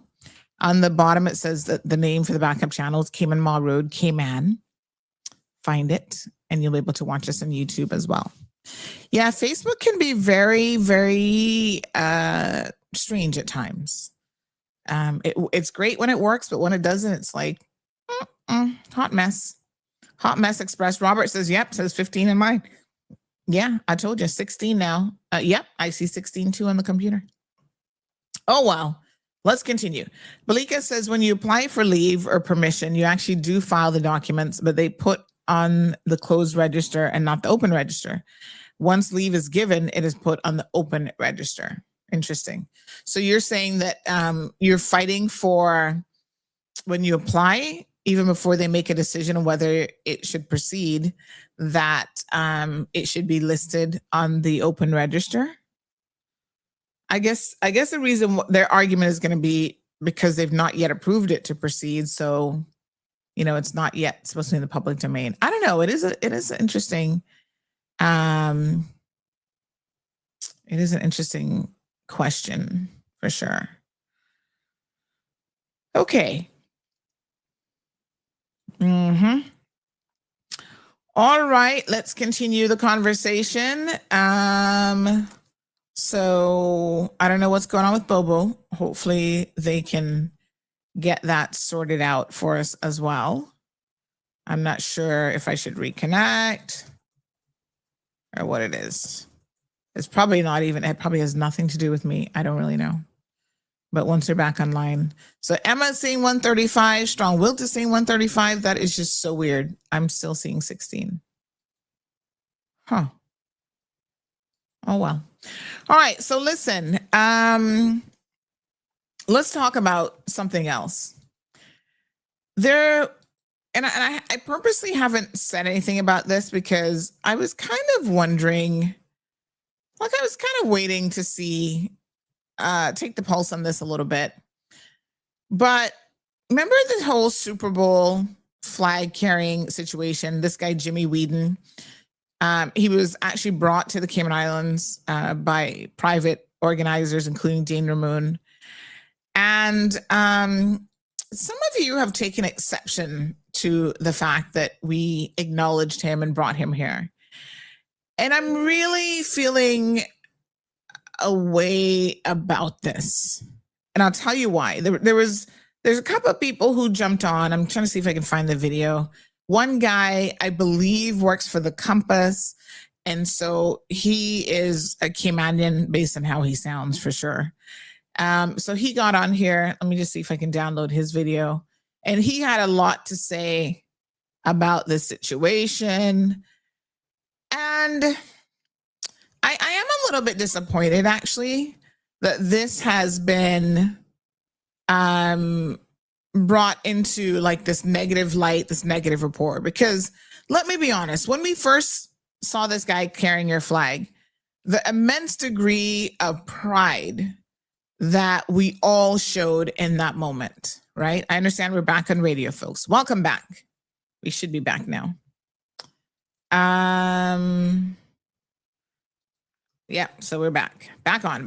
Hello, radio folks. So yeah, the degree of pride that we had, and I could see it on social media. You know, we posted about it. We did several posts about the flag. And the degree of pride that people were like, oh my God, the Cayman flag was at the Super Bowl. We were represented. Like, it was just a moment. It was like a unifying moment, right? And I thought, yes, you know, people to see our flag. Some people didn't even know what the Cayman flag looked like before. And it just felt good.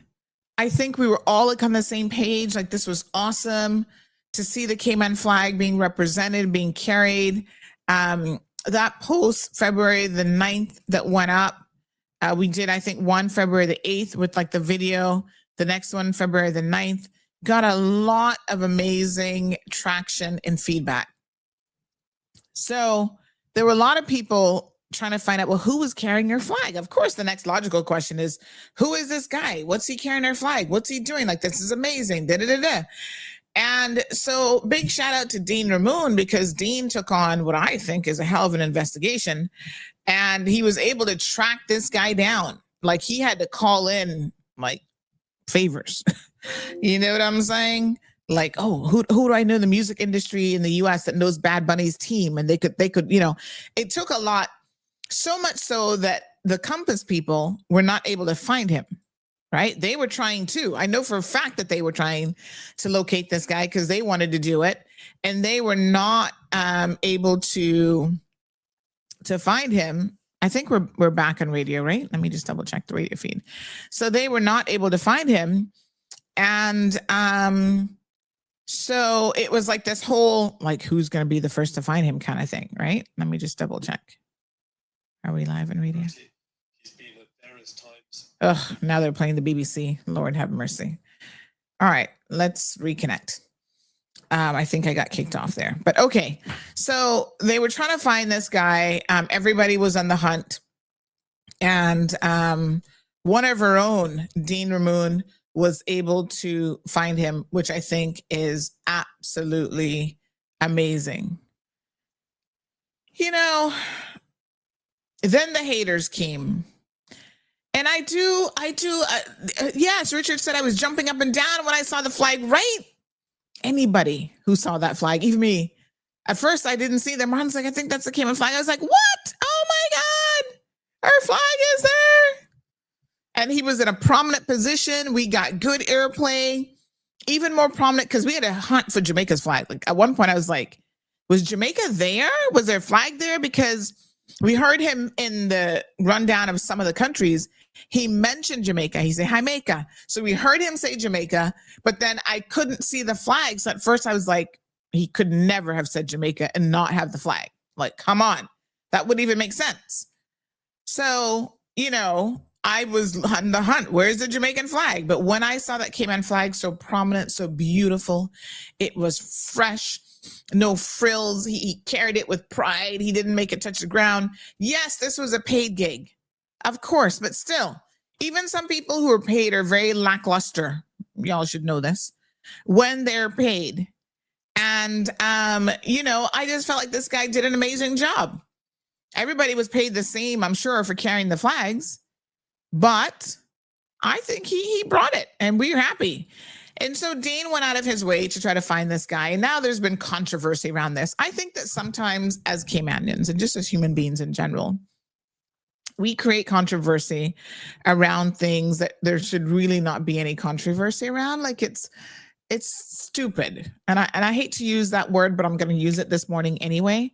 It's like, what's the pint? What a pint of the controversy? What are y'all up in your feelings about? Okay. So here we go. This young man, and I don't know who this guy is, but I do understand he works for the Compass. And so part of me is like, the second you say he works for the Compass, I'm already like, y'all just salty because you couldn't get to him. Because if the Compass had found him, they would have done a whole thing. And of course, our little friends over the Compass would have gotten all kind of little applaud. And oh yeah, they did such a great job bringing him here. And y'all would have been so happy about it. Oh my God, we love it. Oh Sandy, this is great. And because it's one of our own little boys from Georgetown. Dean Ramon, who's been doing his thing for a hot minute now, because he did it. Some of y'all just don't want to recognize him. And I think some of it, in my humblest of opinions, is just self-hate, right? If the Compass had done it and it was like, American of a particular, y'all know what I'm saying, look and whatever, or even Caymanians that believe that they're Americans, the MAGA crew, if they had brought him here, y'all would be like, oh my God, this is so beautiful. It's so wonderful. It's so nice that he... But just because it's Dean Ramon, y'all be trying to hate. And so y'all need to stop it, right? So sometimes you have to cheer for your own. Not sometimes, all the bloody time, right? When our people are doing the right thing, you need to cheer for your own louder than anybody else. There should be no Caymanian that is not cheering for Dean Ramon being the person to have brought this guy here. It was a private, he put it together. He found him, which, like I said, was an amazing achievement. Then he put together a whole week of activities for this guy with private sector. Government didn't sponsor this. This wasn't government money. So he went to people begging tickets, buying, sponsorships. Can he come and have dinner at all Caymanian establishments? Like, he was trying to show him, like, this is a real authentic experience when you come to the Cayman Islands. Yes, you didn't necessarily know anything about Cayman when you carried a flag, but guess what? You were still an ambassador for our people without even knowing it. Now you're here carrying the flag, right? We bring you to our island. We're going to show you some Caymanian hospitality. And then we get this kind of foolishness. First of all, let's not even talk about my hair. Let's just get into the video. I am not the only person that has mixed feelings about this whole flag carrying situation, right? Before I start jumping to conclusions, I'm not saying there's anything wrong with it, right? It's just that he didn't even had no pride for real. Come on. Like, he was just doing a job. Like, I understand I don't want to show off Cayman kind of anything. But I don't know, this one don't, the whole logistics of it just don't make sense to me. The numbers pretty much not adding up because why? He just picked up a flag, right? Got paid for it. So? Didn't even choose it. And then got a vacation out of it. No, Bobo. If that way to get vacation with the Cayman government, I should have one already. But another Cayman government. Hopefully I find a picture. I'm just saying, let's be clear now. I don't know who this guy is. Apparently someone said that I was defending him because this is the same Caymanian guy that Zosha over at Compass Media and whatever radio station they're on, was trying to make his life miserable. So I was defending him. You know, I don't know him, but I'm going to defend right when it's right. I'm not going to defend wrong when it's wrong. But this young man, he's already confused. The government not paid for this bobo. So you can't come with misinformation and make a video around the fact that, oh, the government gave him a vacation. The government didn't give him a vacation.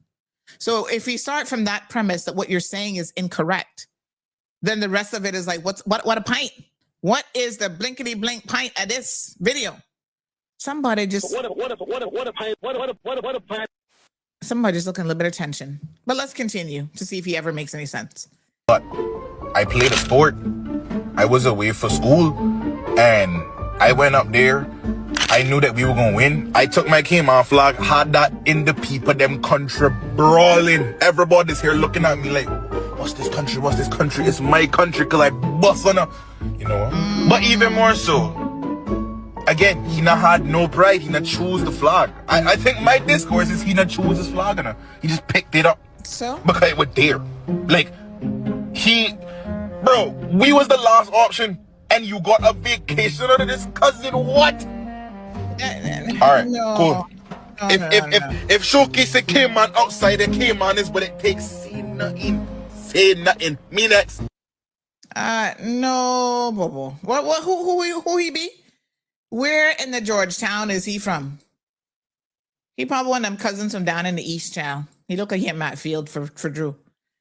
Dude, I don't even know what the point of your video was. Oh, he chose a lot. How do you know that he did not choose? You don't even know how it worked. Did we discover how they were chosen for which flags? Or but who cares? He still did a good job. I'm gonna agree with this listener to the program. They said good morning. The guy was loud and proud with the Cayman flag. We were not the only island that actually did this.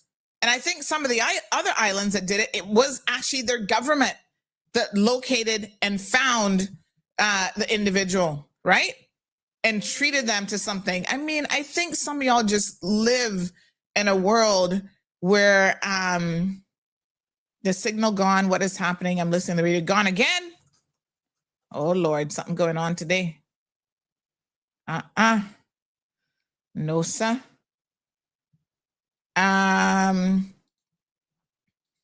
So, I don't know what's going on today. Something weird is happening in the neighborhood. Yeah, so I really do feel like this is in some sense of the word, much ado about nothing. And then at the same time, someone just trying to, get a little clout off of an issue that is much ado about nothing. And I feel like that is actually what is going on around here. So it's unfortunate that this was this is what was happening, and that we have decided to take something that was entirely positive. Let me just see.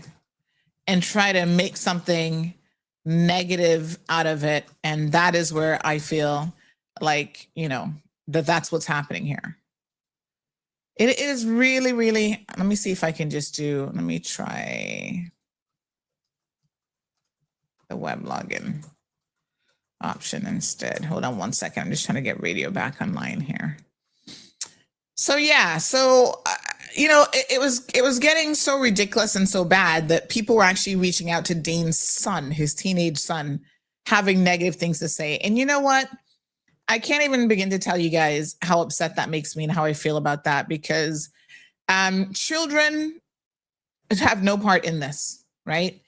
And you should not be trying to attack a child or bring a child into conversation just because their parent has done something, which, by the way, it's not like Dean has committed a crime. He's not stolen or robbed from anybody. He wasn't a DUI where somebody, mother or daughter or whatever, son got killed. This was supposed to be something that was positive. And here you guys are trying to reach out to, his son and having nothing but negativity. Y'all lucky, y'all really lucky, because I can tell you what, it wouldn't be my child that you're going to be trying to reach out to. I'm just saying. This is why I don't believe even that children, even teenagers, should be on social media, because, you know, some of y'all fools believe that you should have access to people's children when you shouldn't. This is really quite disturbing, to be honest. All right, let me just see if we can get radio back on board here, folks. All right. We're going to try to hopefully get reconnected. All right, let me know when we're back on radio. And we're going to try this option and see what's going on. So, yeah, so it is very, very unfortunate. Again, I think this is a bunch of bad-mindedness, as Caymanians would say. Let's have a look at the interview that Dean and his beautiful daughter did with this young man as well. You and the Caymanian flag. Oh, I mean, it was one of those things. So I actually was hired as a dancer for Bad Bunny's performance, and once we got to the flag section, I was assigned the flag section at one point in the rehearsals, and I just kind of gravitated towards the Cayman Islands flag, and I am originally from the United States for the most part, and it was one of those things where I did do some research on some of the flags, and there was so many different cultures and different people a part of the cast, grabbing their native flags, and so I just thought to connect with the Cayman flag, and yeah, for the most part, that was it. Yeah, you connected for a good reason, and you brought so much emotion. Like, I don't think you didn't know what was going on. Like, you were so stuck at Bad Bunny halftime show, Patriots, Seahawks. You didn't know which one to kind of like have your emotions about. But you had a flag that means so much to our country. So we have the young man here saying that, listen, yes, it was a job. He was supposed to be a dancer. And at the same time, he, gravitated towards the flag.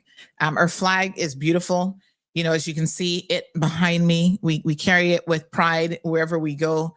We love to wear like our flag shirts. We've got flag backpacks, like anything that we can have to represent who we are. Like it's immense pride whenever I go somewhere and I see the Cayman flag on display. And the Super Bowl was certainly no exception. That was a world stage. Bad Bunny, I forgot what the final numbers were, but he exceeded all numbers of people who were actually watching his show. And I think now for someone in our community to say, you know what, I'm going to do something a little bit different in the sense that it was different for us because other countries, let me try and get Bad Bunny's numbers here. 1 second. Number of viewers. It was, for the Super Bowl, it was definitely a record of all times. The number of people that tuned in live plus went back and watched it.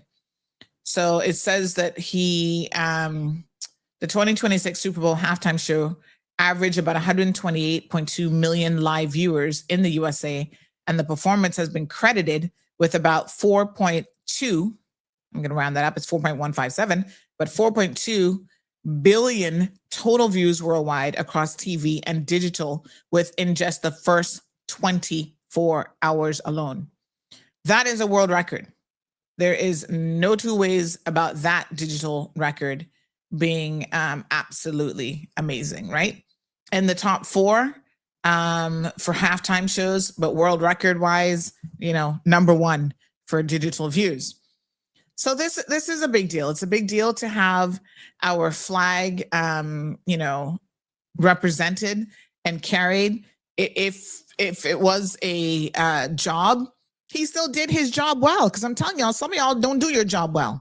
So this argument like, oh, he was just being paid to do it, he could have still been very lackluster, and he wasn't. And so I want to commend Dean, Ramon, and all the others who were involved in bringing this young man to Cayman, giving him an authentic Caymanian experience. right? I don't see y'all going around. Well, when Dale, what's her name? Gail King came here for Cayman Cookout and only got to stay at Indigo or Kimpton. She only saw a certain part of Cayman, and there's nothing wrong with those facilities. Those are beautiful facilities. But would you consider that an authentic Caymanian experience? Probably not. That's the general, run-of-the-mill tourist experience. What we had going on here was an authentic, like, we're going to take you out for the fish fry. You're going to get to go to East End and have little fish and fritters. We're going to take you to the local coffee shop. So you can say, Caymanians, we're not Starbucks people. We're local coffee shop people. We love Paperman's. We love Cafe del Sol. Take him to Fresca where he can get some nice turtle meat on a Friday, some Cayman style beef on Tuesdays. Yes, I know their menu. Thank you very much. This is the point, right? We should take pride in showing people our country, going to Pedro Castle, taking them to Stingray City, all of the amazing things that people will pay thousands of dollars to come and see. Anytime I have family visiting Cayman and they've never been to Cayman before, even if they've been to Cayman before and there's certain things that they haven't seen, like our cousins who've been coming here before they even knew us and before Marlon was even in Cayman, they actually got married here in Cayman like over 12, 13 years ago. But guess what? When they come and they're with us, we're like, you know what? Have you guys ever been to the Sister Islands? They're like, no. I said, what? No, man, we got to change that. So last year we took them to Cayman Brac and we had a whole Brac experience. Big shout out to the hotel there, La Sol del whatever. That experience was amazing, right? And we did the whole farm to table thing. We did the tour of the farm. We took them to the lighthouse in the Brac. They got to see the Brac. And guess what? Just last week, they purchased a piece of property on the Brac because they fell in love with it so much. They're like, wow, this is a different vibe than Grand Cayman. They got married in Grand Cayman at, what a place there in South Sound called? I can't even remember now. Grand Ole House, I think it was, right? And we're like, yeah, this is a vibe. Cayman Brac is its own vibe. Low key, vacation. That's a total vacation mode. So I'm sorry, young man. Like I said, I don't know who you be. I don't know who you are. But I feel like some of this is probably jealousy by some of y'all who ain't got nothing better to be jealous about. Like, if you're going to be jealous about something, let's help you find something proper to be jealous about, because this ain't it. Right? If you up in your feelings so much so that you're spewing misinformation, no, the government didn't sponsor it. And to be quite frank, even if the government had sponsored it, this would be probably, one of the few times that'd be like, okay, we can see the value in government had they done it right.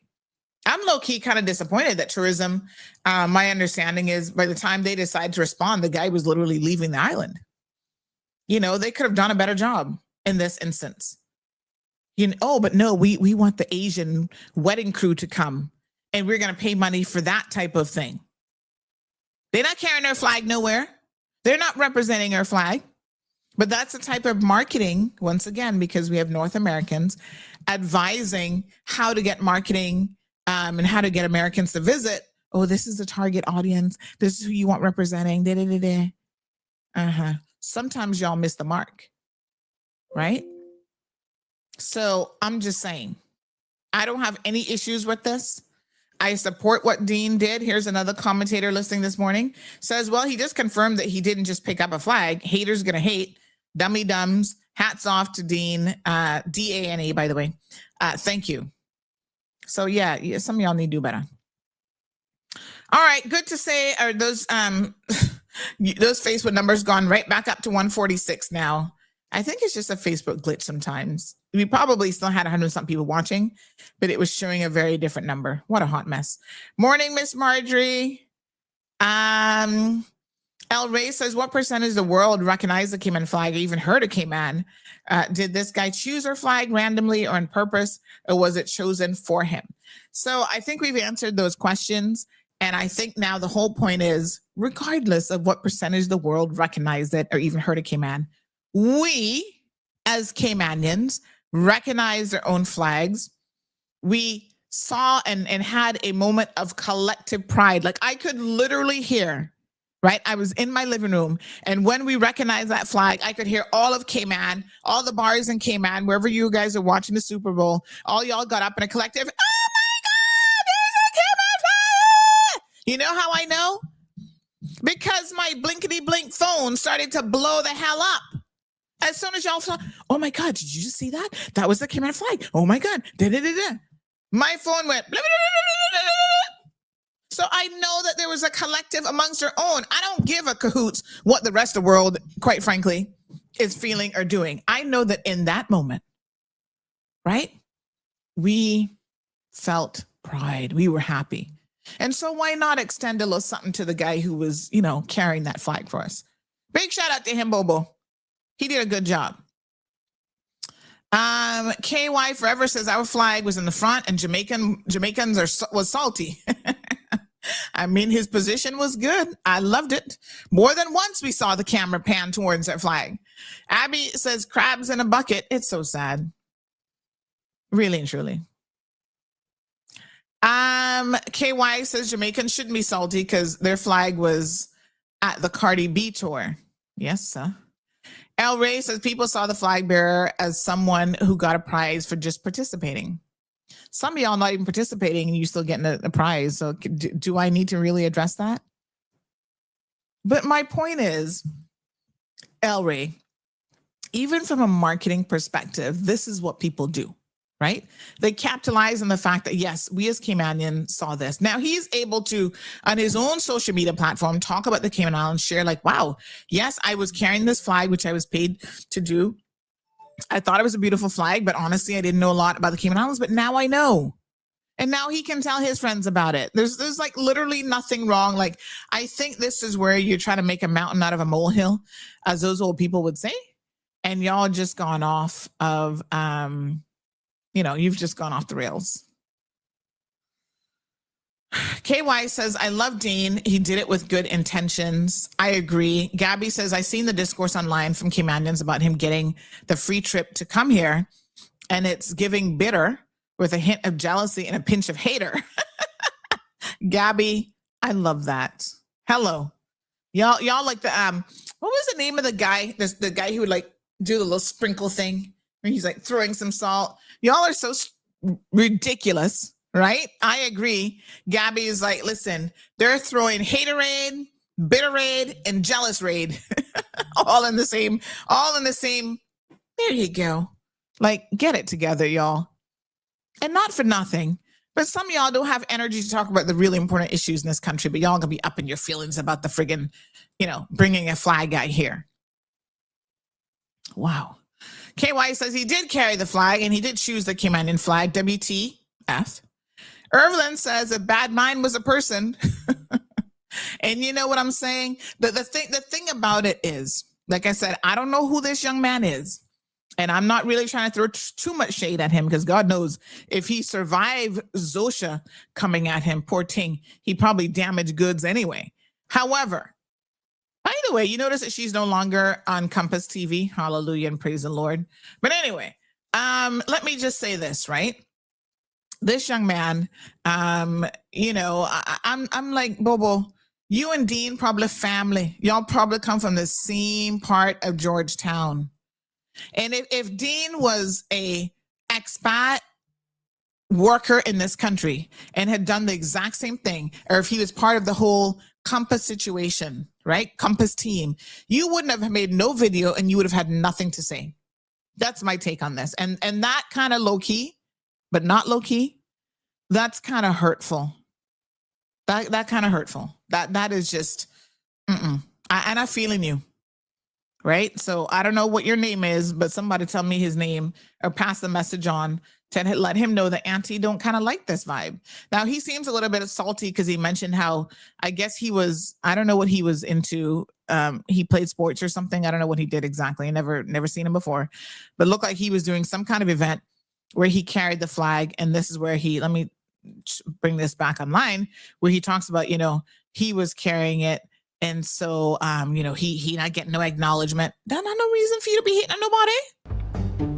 Hopefully I find a picture, but I played a sport. I was away for school and I went up there I knew that we were gonna win. I took my Cayman flag, had that in the people, them country brawling. Everybody's here looking at me like, what's this country? Good.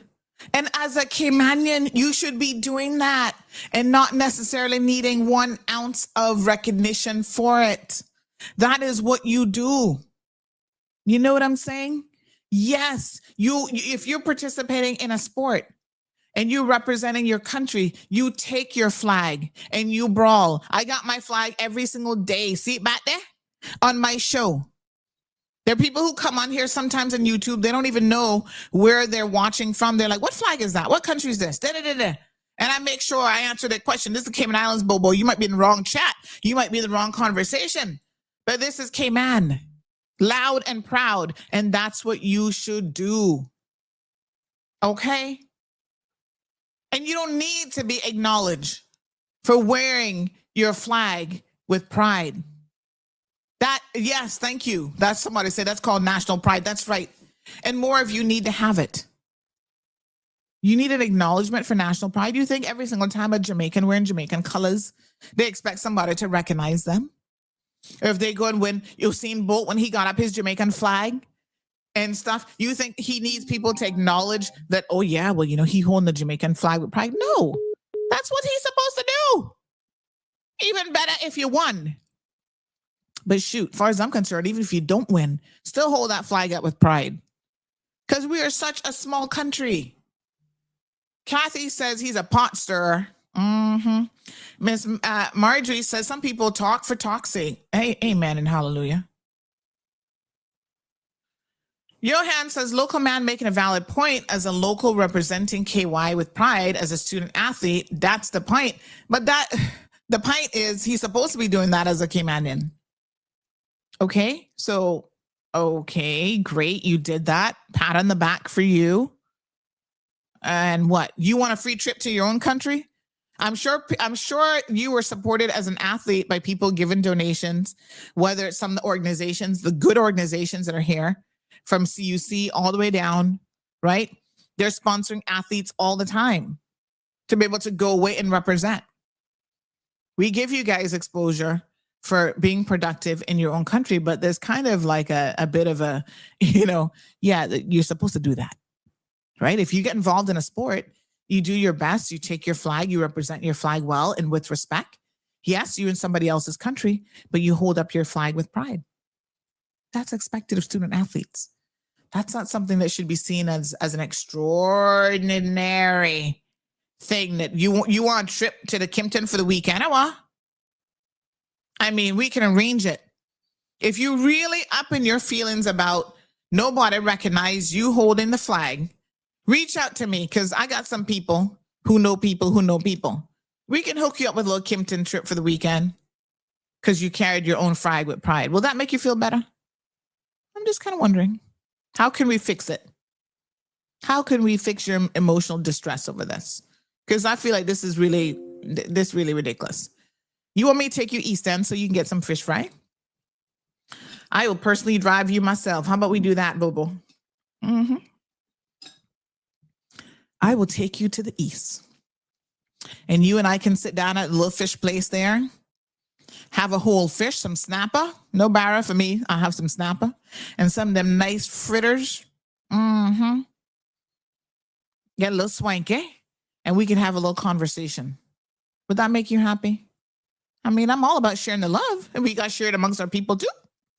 So, if you still hung up, and I don't know how old you were when you were carrying that flag, you're probably 15 or 16 years old, and you should be a big man by now. But, sometimes we hold on to feelings for a minute. KY Forever says he chooses the Cayman flag. He even went online to look up the Caymanian history before picking up the flag because he wanted a connection before touching the flag. He said all that. That's amazing. Sandy, can you play the whole video? Oh, I don't think I have the whole video. I'll see if I can get it, but I'm not so sure I have the whole video. But here's the really sad thing about it. That's really, really kind of messed up, right? Dean has had to actually respond. This is where life is like so sad. He's had to take energy and time away from being productive And he has had to respond to these like haterade people. And I think that that's kind of sad. Like sometimes I'm of two minds about responding to people. Sometimes I'm just like, don't give them the energy, the time, nothing. But then, you know how, once again, y'all know how Caymanians say, oh, he wouldn't even respond to that. You know, it's not after 9:30. Sandra, don't waste your energy on KJ. Is that his name? KJ from the Compass. He isn't the most polished. He has a lot of developing to do. You know, and I want to support KJ as much as I possibly can. I think, you know, he missed the mark on this. Al Ray says, man was just expressing his opinion, # free speech. I'm not saying he can't express it.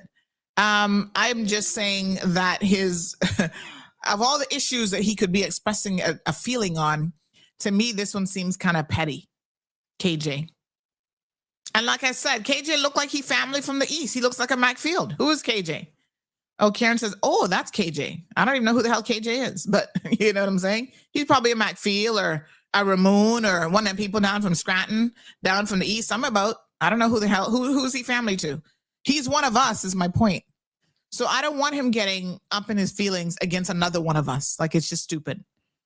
You know, keep that. Listen, KJ, let me tell you something now. Right? That kind of energy and that kind of mouth, I like it, but you got to know when to use it and who to use it for. So who you use it for is the next time Zosha tried to come for you as a newer Caymanian who not from ya. When she tried to come for you, Bobo, you find that same friggin' energy you got right there. So, and deal with Zosha. Do a live video on her backside about how she is holding Caymanians down. Yeah, that is where you must find your cojones and have something to say. Freedom of speech is amazing. But you know what? You find it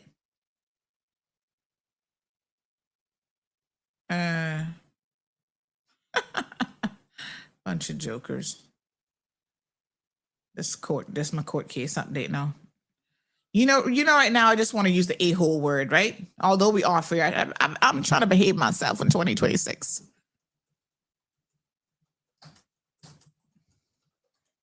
Sure. They get some my blinkety blink nerve. Bunch of assholes. Anyway, so, you know, yeah, find some energy for Zosha. Put her in her place. That way you running scared of her, but you got mouth for Dean. Why is it always bigging her up? KJ be bigging her up. That's because KJ scared. You see what I telling you? Our people, boy.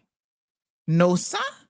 She the same one. Who trying to get this boy fired, and he's sitting there kissing her behind on radio. Y'all need to be real. Wow, that's so sad. So he's on the show with her. What? I don't know who these people are. I've never heard Zoes on the radio in my life. So when y'all tell me this, I'm just like, what? That's messed up. I see what this person says. Oh, that's KJ. I enjoyed listening to him on the radio. Well, no more. And this idiot boy, he kissing Zoe's ass on the radio, though, always bigging her up. That's because he's scared.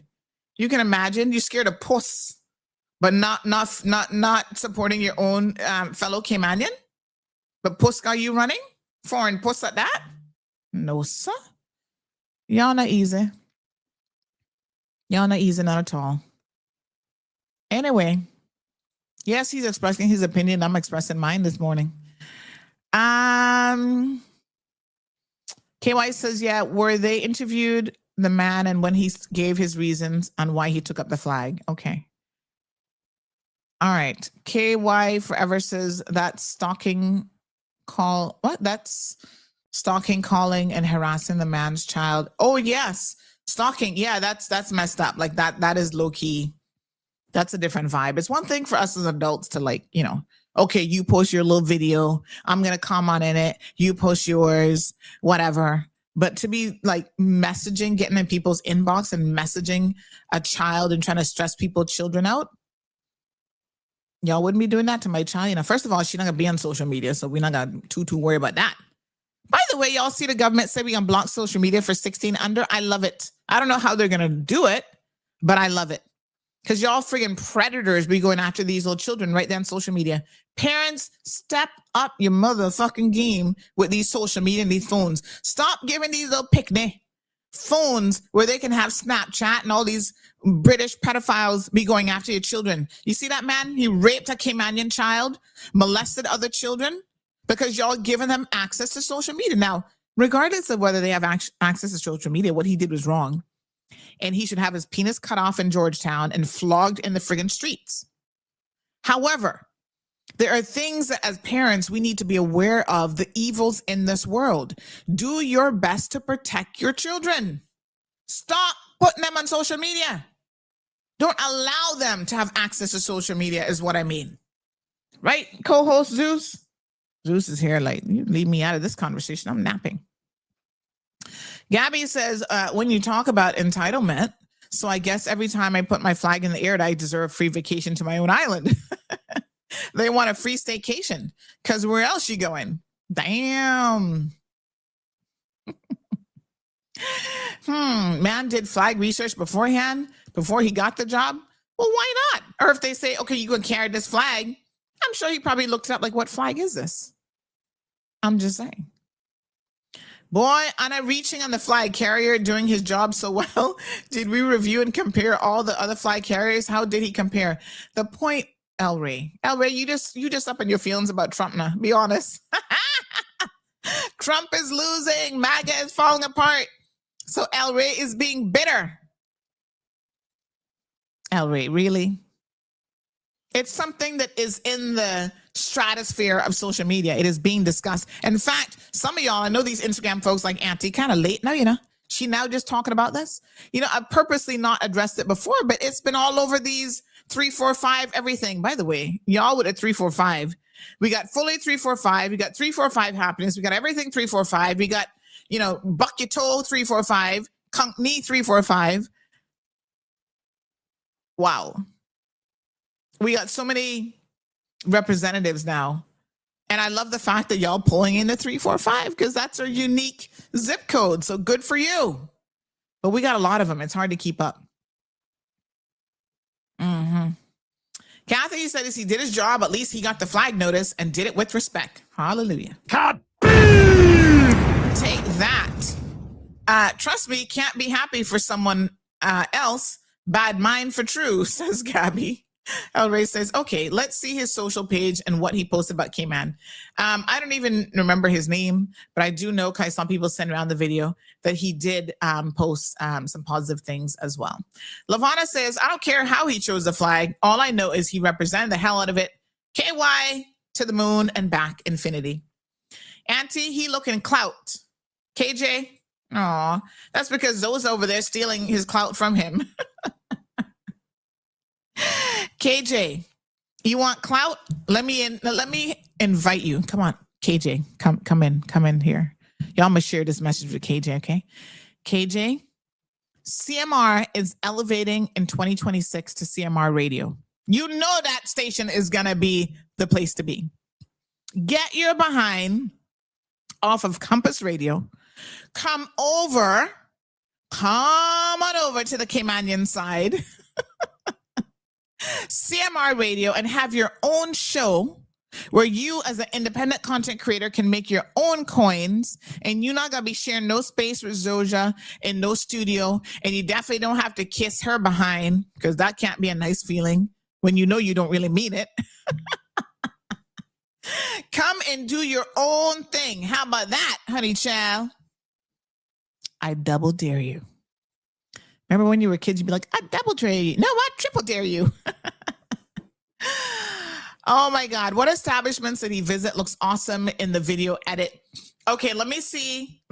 We did do an article on this, and this is also why it was topical this morning, because when I saw the article, I was reminded of the fact that y'all want to make this a thing. So hold on. Let me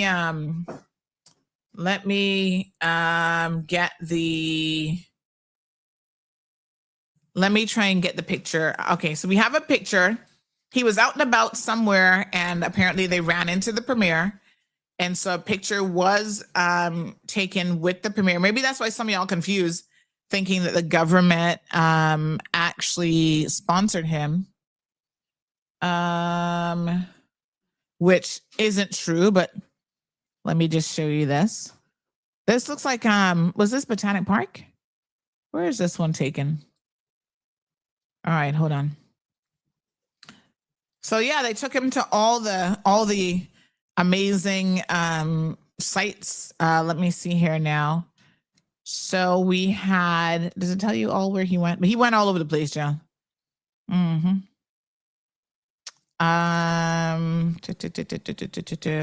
Yep. So Cayman Airways brought him in. Thank you, Cayman Airways. Big shout out to them. Curated itinerary that showcased the island's history, traditions, and natural beauty. Highlights included an informative visit to the historic Pedro St. James. Big up, Pedro. That's a spot that, you know. And how many of you, when you have visitors come here, actually take them not just to Pedro, but make them go in and watch the little video? I love watching that little video that they have in the theater room there at Pedro. So, yep, that was nice. They did cultural storytelling, showcase of the traditional Cayman drums and art shared by Caymanians Nasaria and Randy Shillette. An experience that, what's his name, Whedon fondly spoke of during the remainder of his trip. He loved the drums and the art. He also experienced Cayman's vibrant underwater firsthand, snorkeling for the first time in the island's crystal clear waters before later visiting the world famous Stingray City. He was able to meet the governor, honorable premier, members of cabinet who thanked him for representing the Cayman Islands flag with pride on a global stage. Local culinary experience at Cayman Cabana, Island Taste. What? Y'all took him to Island Taste. Could he handle the pepper? Because boy, Island Taste, they throw some Scotch bonnet in their food. Sampled our national dish. My boy had some turtle, in addition to other traditional dishes such as Cayman-style lobster, Cayman-style beef. Oh, he was eating good. Marinated conch. Lord have mercy. I want that trip now. Shoot, I need some food. Enjoy delectable patties, cassava cake, hands-on lesson in traditional thatch planting with the Caymanian artisan Rose May Ebanks. That's Miss Rose May from West Bay. 60 plus businesses came together and reached out expressing interest in supporting this initiative. I think that's amazing. He got to hear Duppe stories, Stingray City. He did the drum circle. I want to do a drum circle with Nasaria, Cayman Cabana, East End Fish Fry, Lover's Wall. Yes, sir. He's going to come back, find him one little Caymanian yell. Botanic Park. The man was all over the place, having a good time. I love it. And why is this a problem? Okay, I'm jealous of the marinated conch and cassava cake. I am jealous too. I'm jealous of the whole food menu. Shoot, if I'm going to tell the truth, y'all need to feed me. Oh my God. This one has me cracking up. All right. Let's read a few more comments that have come in. This one's really funny. Hold on. Hold on, honey child. Look, you know.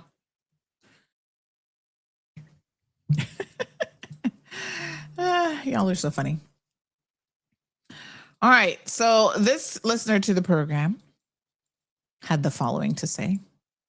That's him. He's always bigging her up on his show. I hear him on Saturday. I wondered why, but now it's all coming together. I can't believe somebody who's made your life as miserable as Zosha, you have the audacity to be bigging her up. Now, you see, this is the thing, right? This is where I be losing respect for y'all. Because y'all not real. Y'all got energy for a lot of the wrong things. You got energy for Dean Ramon. Bringing somebody here and showing them a wonderful time in their beautiful island. And Zosha was trying to get you fired. Did the most. I was defending you, Bobo, and I don't even know you, KJ. But when I heard about the shit that she was doing to you, I called her backside out. Now I'm hearing that you so busy got your face up her rear and kissing her behind it. It probably reached through to her other side. I'm disappointed. Caymanians, when somebody mistreats you, right, and they're not treating you well, I know some of y'all scared because you're trying to keep your little job and you're afraid of losing your little gig on Compass Radio, whatever. Which station is it? I don't even know which station it is. I know it's not country music, but whatever station it is, you're trying to keep your little job. It is one thing to just try to do your job and stay above the fray. It's a whole other thing for you to go out of your way to kiss some Johnny come latelys behind because you evidently are afraid of her. Because that's the only reason you would do that. Right? You afraid of her. That is rich on a different level. Y'all need to get some balls. You need to go back and talk to your Caymanian forefathers. Go talk to your mommy and your daddy and your grandparents and let them tell you that nobody couldn't be walking up on them, disrespecting them back in the day. But y'all kind of soft now. Like I said, I'm not saying you got to cuss her out, although she probably deserved it. Right? You could have just, all right, I'm going to just leave her alone, auntie, because I do need my job and everybody need their little job. So I'm not saying nothing about the fact that you need a job. What I'm saying is you going out of your way, everybody listening like, oh, I was always wondering why he was bigging her up, you know? Oh, what's going on around here, Sandy? What the hell? So we all looking at you now, kid, you're like, dude, are you serious? This person says, Sandy, this is a mute argument to me. None of our money was used to bring this guy here or entertain him. Thank you, Dean, for organizing it. To the guy who carried our flag, thank you. Hope you come back one day. To more important things, Lagan, please.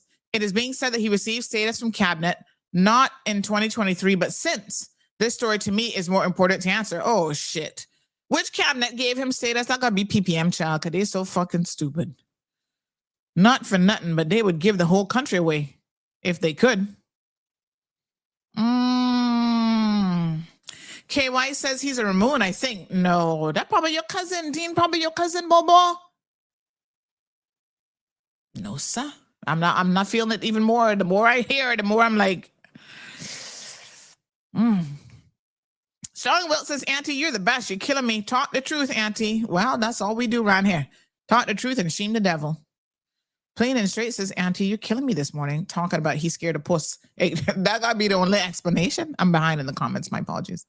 That has to be the only logical explanation. Scared of puss, but not scared of man. You can imagine? No, sir. Debbie says, I cannot believe this is even a topic today. Be proud of the exposure we received. We have so many more urgent issues, and this is a topic. Yeah, girl, because it was all over social media for the last 2 weeks. Caymanians got time, you hear me?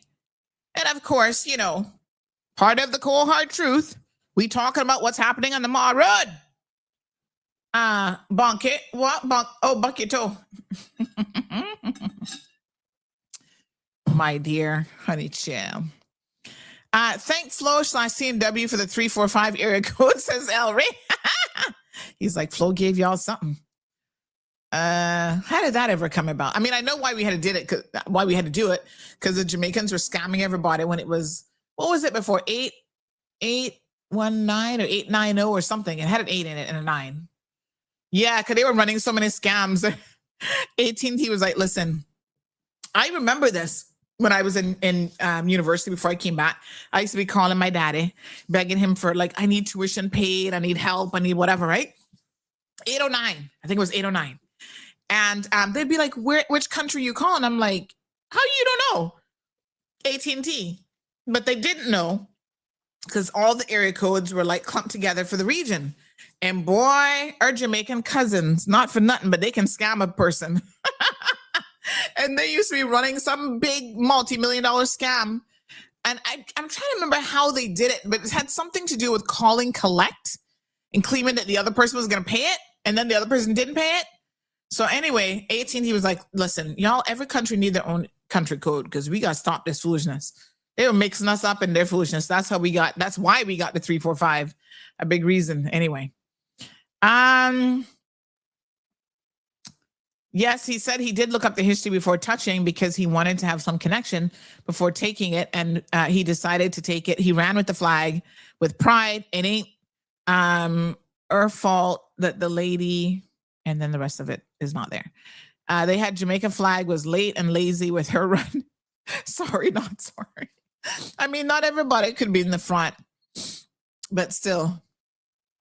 What Carrie said? James Whitaker at Compass Run 2. But you know, he's not a Cayman. You know, it's funny because there's more than one James Whitaker in Cayman. So that there's like the Caymanian James Whitaker. And he happens to be English, but has a very Caymanian sounding name, James Whitaker. I think it's so funny. KY says, what does Jamaica have to do with this? Leave the people them alone. Yeah, because listen, not everybody could be in the front with their flag. So we not business with Jamaica, Turks and Caicos, or anybody else. All we know is, oh, shoot, we forgot to do our squats today. Oh, damn. Evelyn, now you remind me when the show is almost over. All right, that means we got to do extra. Richard said, let me find my Cayman flag. I'm making a video for cassava cake. Big up yourself, Richard. I'm actually getting one for our new CMR studios. I'm going to tell you guys more about that soon. But I'm getting the flag that comes with like the pole. It's like the big flag. You'll see it when we do interviews with the premier, because there is one in the premier's office. Let me just see here if I can find a picture of it. So I've reached out to the museum and they have these.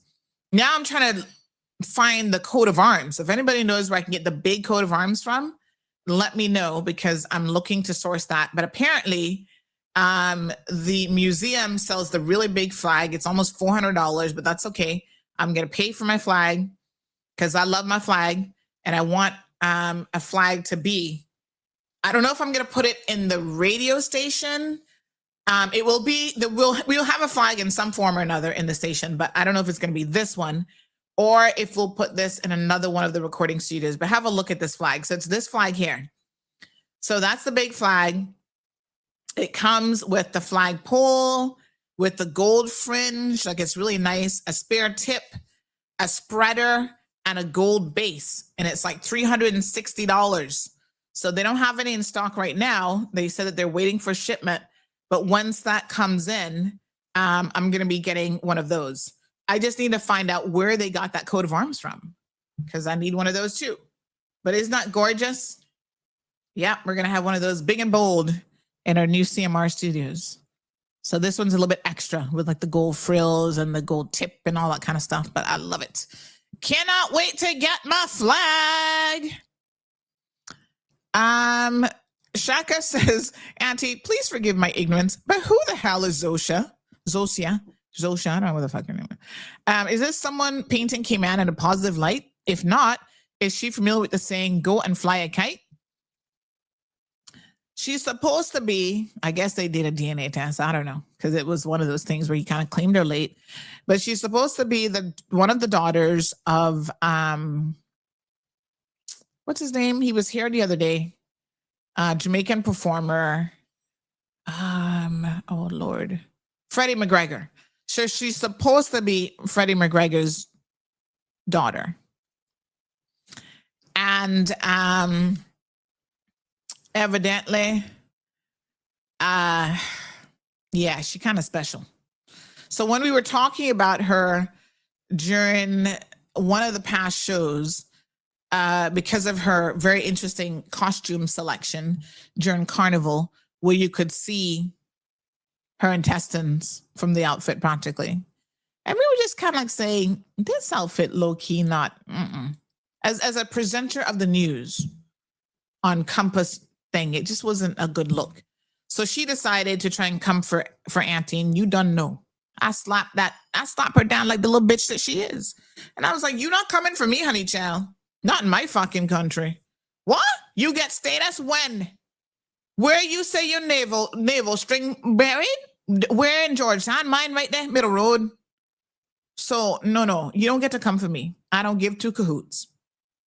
Okay, you're in a public place, half naked, and so yes, people can have an opinion about how you look in that outfit, especially when you're in front of the camera, right? Bring it in, Stacey. Bring it in. And so, as I started to learn more about her, we discovered that apparently, that apparently she, thank you, ma'am. Yes, we got breakfast now. That apparently, I forgot to drink my, what my thing is that I'm drinking. What's my supplement called again? Oh, yes, the creatine. So apparently we discovered a lot about Zosa, including the fact that she's not a very nice person at work. She's alleged to be a bully and that she was actually bullying KJ. This is the allegation.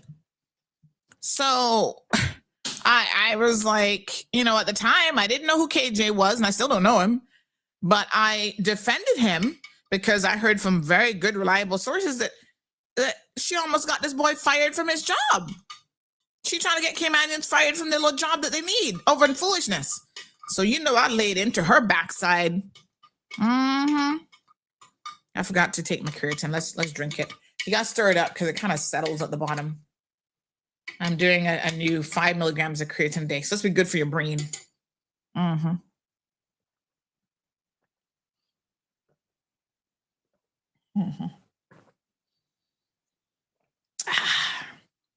It's hard to drink water. Lord have mercy. So anyway, that's how KJ and the two of them came into the conversation. Gabby Wood says, to be honest, Sandy, I was shocked to see our little flag there in the first place. I was like, not our little island. That's not even a dot on the map on the big famous stage. I cried when I saw it. Our little flag made it to the big stage. I was so happy and grateful that Bad Bunny even thought of us. And I had to say, I was thank you for giving us the spotlight. Yeah, I mean, big shout out to Bad Bunny. Anybody know Bad Bunny? Tell him I want to interview him. I'm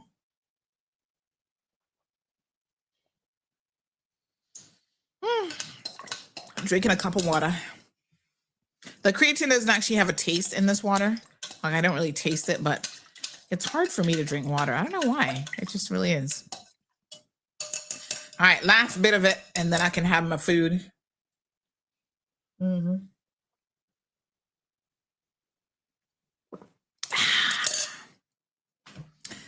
Delicious. All right.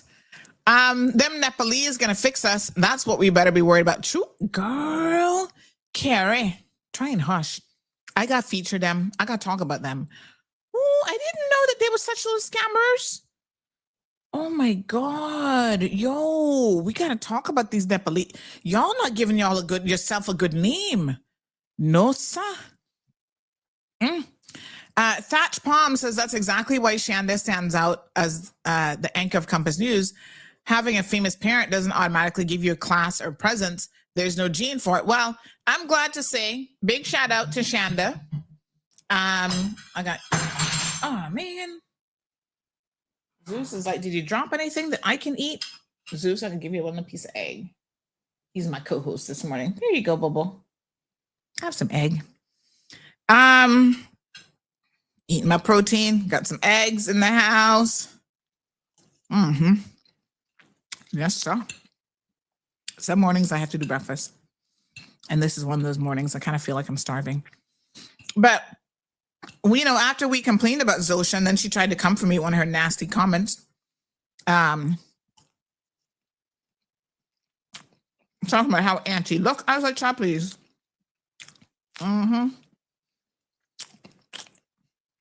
We can fix our looks because all we got to do is get our natural hair and not a weave, get our natural hair fixed, and then we can put on a little bit of makeup and we be looking cute. You can't fix the ugliness that's inside of some of y'all. So let me just leave it at that, right? But she thought she could go on social media and try and come for me. I say, not today, Bobo. You gonna respect me. You might not be respecting poor KJ, but I am not your toy. I am not your friend. I'm not your plaything. As our seniors would say, I'm not playing with you. And so Compass knew I was serious. I'm like, y'all better talk to her. Because the day I really have to come for her, and not gonna be a good look. Let me put it that way. So she's lucky she still got a job over at Compass. But anyway, they eventually decided to take her off of the air because the role wasn't really made for her. And so as a result of that, now, yes, we have one of our own, the beautiful Shanda Gallego, who is well representing the news. I mean, I don't watch it either way, but I think that she's doing a much better job. Big shout out to Compass. Apparently, they just celebrated their 1 year anniversary of Compass TV.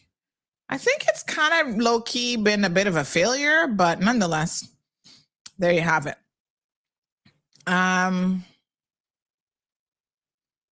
Yeah. All right. So let me see here now.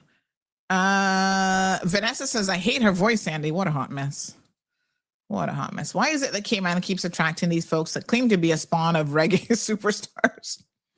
Growing up in Cayman, there always someone claiming to belong to Bob Marley or other superstars. Who can I pretend to be a spawn of? I'm not gonna pretend to be a spawn of nobody. Look here now, Caymanians. You know we got own our people. Uric Solomon never had to do no DNA test to confirm me, honey chill. That when you're the spitting image or your daddy. No DNA test required. Carrie says it's alleged that she was a big bully to Andrell as well. Oh, poor little Andrell. Oh, that whole situation breaks my heart. So sad. My God. Ay. All right. So anyway, I think we have had enough airtime today. I mean, y'all make it the #1 show for a reason, child, because we be bigging up the place, blowing up the place. But yes, big shout out to Shanda. She left Radio Cayman. Okay. I'm not going to hate about it. You know, we got to make a move.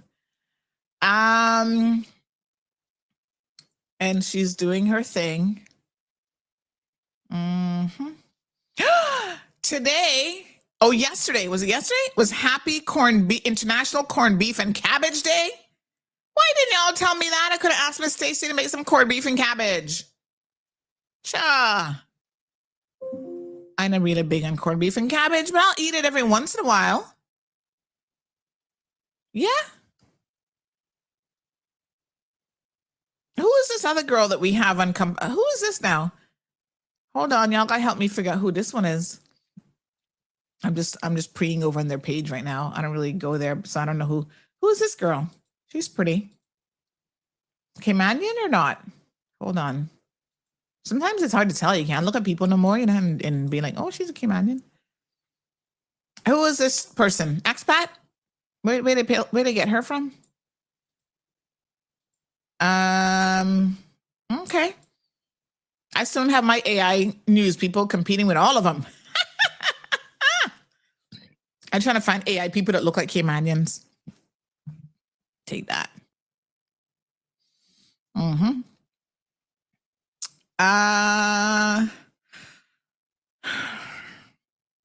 Okay. I see another little Caymanian looking face over there. Oh, that's my mother-in-law calling me. Let me answer the phone. Excuse me 1 second while I answer the phone. Good morning. Hi, how are you? Good.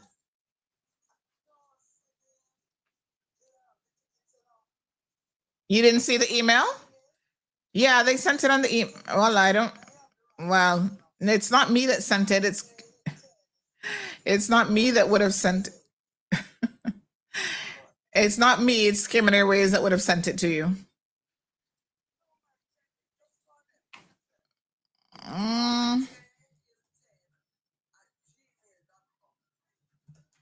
All right, it's the same one that you received, the same email they would have on file for last time, you know.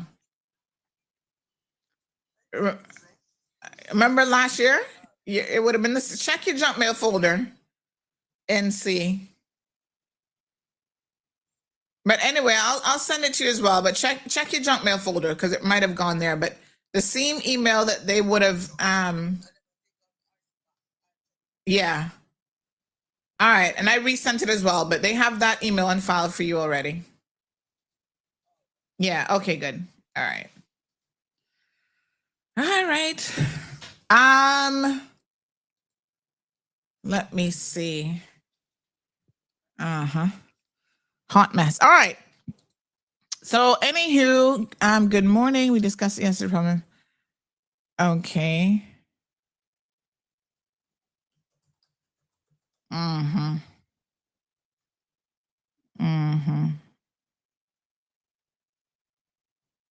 Okay. Thank you for that. All righty. Yes. Not the corned beef, not the canned corned beef. It was St. Patty's Day. Yes, it was St. Patty's Day yesterday as well. I only know that because Gianna insisted on wearing colors to school for St. Patrick's Day. She had to wear green, so she wore a green outfit. Strong Will says, Sandy, you love your Jamaican mother-in-law, though. She's a good woman. Shaka Zulu says, speaking of AI, Auntie Sandy, you need to get your platform based in OpenClaw ASAP. Do the research. I'm sure you'll be delighted. Oh, I've never even heard of this OpenClaw thing. What is OpenClaw? Yes, I have to look it up then. All right, thank you.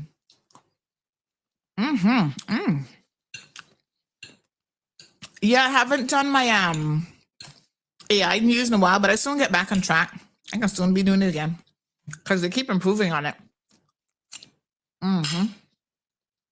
It's really good. Thank you. Cabbage with sausage and shrimp. Really? That's the thing? Okay. I gotta stay on top of the international days. There's actually hold on. There's a site that I subscribe to that tells you what the days are. Let me see if they actually picked up on that one yesterday.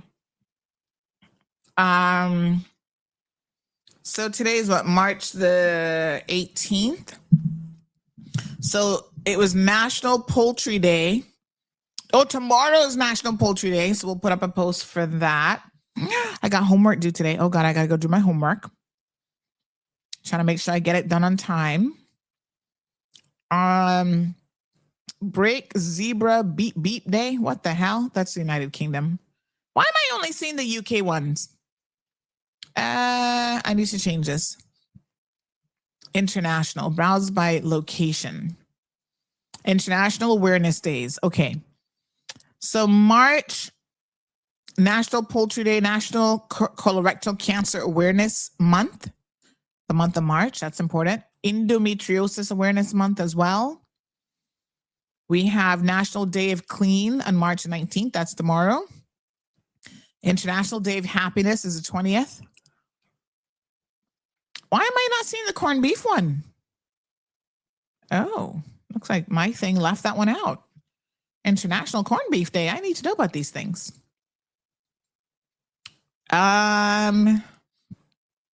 We have Brain Injury Awareness Month, Brain Tumor Awareness, Deep Vein Thrombosis Awareness. Oh, Lord. Developmental Disabilities Awareness Month. Mustache March. National Irish American Heritage Month. Okay. National Savior Vision Month. Ovarian Cancer Awareness Month. All sorts of things.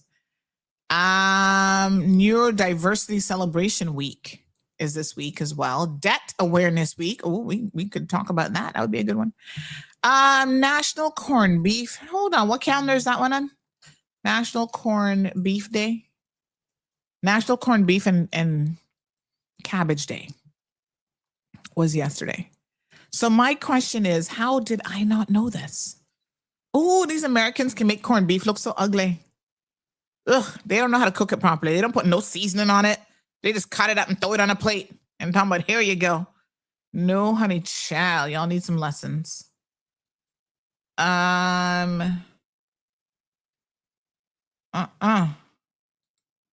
Oh my God. How are they making corned beef look so unappetizing?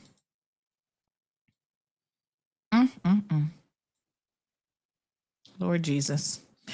Anywho, thank you. I'm seeing some recipes here about National Corned Beef Day, and I'm just shaking my head like, Jesus, why they been putting it on a plate looking like that for? Oh my God, they make it look like, ew. Days of the year. Okay, maybe this is, all right. National Sloppy Joe Day. Ooh, when is that? I haven't had, oh my God. I have not had a good sloppy day. That's today? Today's National Sloppy Day. Oh, wow. I have legit not had a good sloppy Joe in forever. Not a word of lie. Oh my God. I love a good sloppy Joe, but probably 20 years I haven't had a sloppy Joe. You guys know about sloppy Joes, right? They're good. K-Man Bracker says Bluff Cats National Day. It's usually served during St. Patrick's Day. Oh, the corned beef? Really? It was St. Patrick's Day, corned beef and cabbage. Oh, didn't realize that they went hand in hand, but anyhow, all right. All right, folks, time to get back to work. I'm going to go do my homework assignment. I kind of have it done already. I'm just going to read it over, and then I'm going to submit it. And I need to double check the schedule for when our next class meeting is. But yeah. Okay. Gorgeous. Ooh, better than Ozempic. To lose belly fat, drink a cup of coffee. I don't drink coffee. With MCT oil every morning. MCT oil is a fat that comes from coconuts. When digested, it converts into ketones, which promotes weight loss. What if you don't drink coffee? Is there a reason you're putting it in coffee? I think coffee has certain things in it that they probably want you to help to activate. So, I mean, interesting. Hello, good morning. Live on the radio.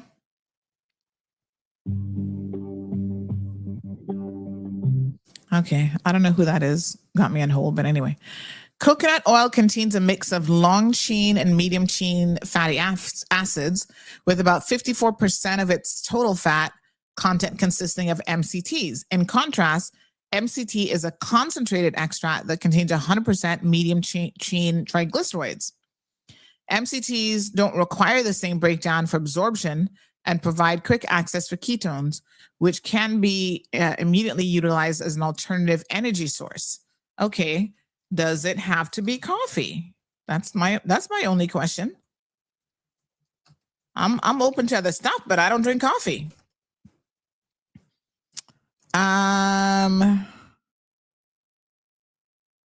Okay. So make sure it's C8 and C10. So I'm going to go look up this MCT oil. See if I can find a good quality one on Amazon. Let's just hit the Amazon button here now while we're at it, honey child. Amazon.com. MCT oil, organic with C8. Yes. So this one is pure C8 MCT oil liquid. Oh man, these things be so damn expensive.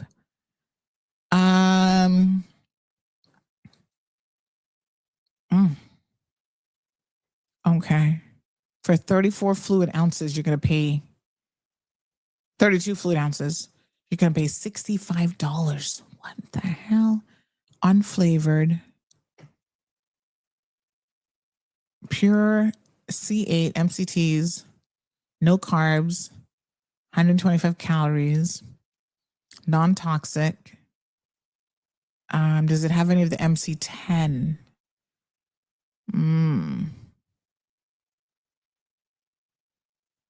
Protects breakage and leakage. Look like they sending this in a glass container. Why glass? Child, they're not putting that in plastic. All right, I need to do some research on that. C8 and C10.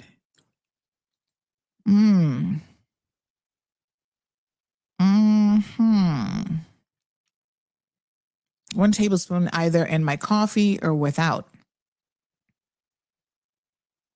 Okay.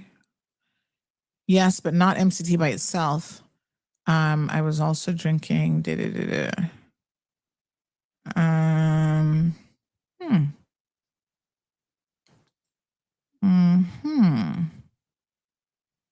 Okay. All right. I'm investigating. Because we're not doing Ozempic around here, honey child. Oh no. I cannot deal with no stomach issues and Ozempic face, Ozempic posset, and Ozempic privates and all that kind of stuff. Shaggy is on the Sherry Show? What? Go Shaggy. Go Shaggy. It wasn't me. It wasn't me. From the vaccine. What vaccine you talking about, you woman? I think I might need another vaccine shot. Just got my feline behavior therapy certification. Any kitty need help, let me know. Oh. Well, as long as it's a 4-legged kitty, you gal, be very specific when you're advertising about posts, because as you can see. Sandy, can you do a segment on probate law and wills? Have you seen the video going around about the McPhee family dispute feud in Northside? Oh my God, I have. I have seen it, Anthony. And in fact, even before I saw it, I don't know if you guys remember on Monday during the show, somebody reached out. They actually called and they were messaging. They were on their way to the police station and they wanted to talk to me and That is the that was the Panamanian wife of the brother. It's messy, but I'll tell you guys, I'm not going to get into it today, but I will tell you what I know, and I kind of don't even want to get into it, to be honest. It's just too messy. It really is too messy. But it seems like they're saying that legally they're in the right. The other brother is trying to push himself on them when he doesn't have a legal access and right of way. And it's just a hot mess. It's sad to see brothers, 2 Caymanian brothers, going at each other like this. Like, seriously. All right, folks. We'll see. Like, there's some issues I just want families to resolve on their own. Like, I don't want to be up in their mess. But anyway, what a hot mess. All right. Mañana, Thursday. Have a beautiful day, folks. We will speak on tomorrow. Have a good one until then. Thank you for tuning in to another episode of The Cold Hard Truth on Bobo 89.1 FM. Cayman's #1 talk show is live weekdays from 7:30 a.m. Never miss an episode again. Watch anytime on CMR's Facebook and YouTube channels for the latest show episodes. Don't forget to follow us online on our social media channels. And visit CaymanMarlRoad.com for all the latest news and community happenings.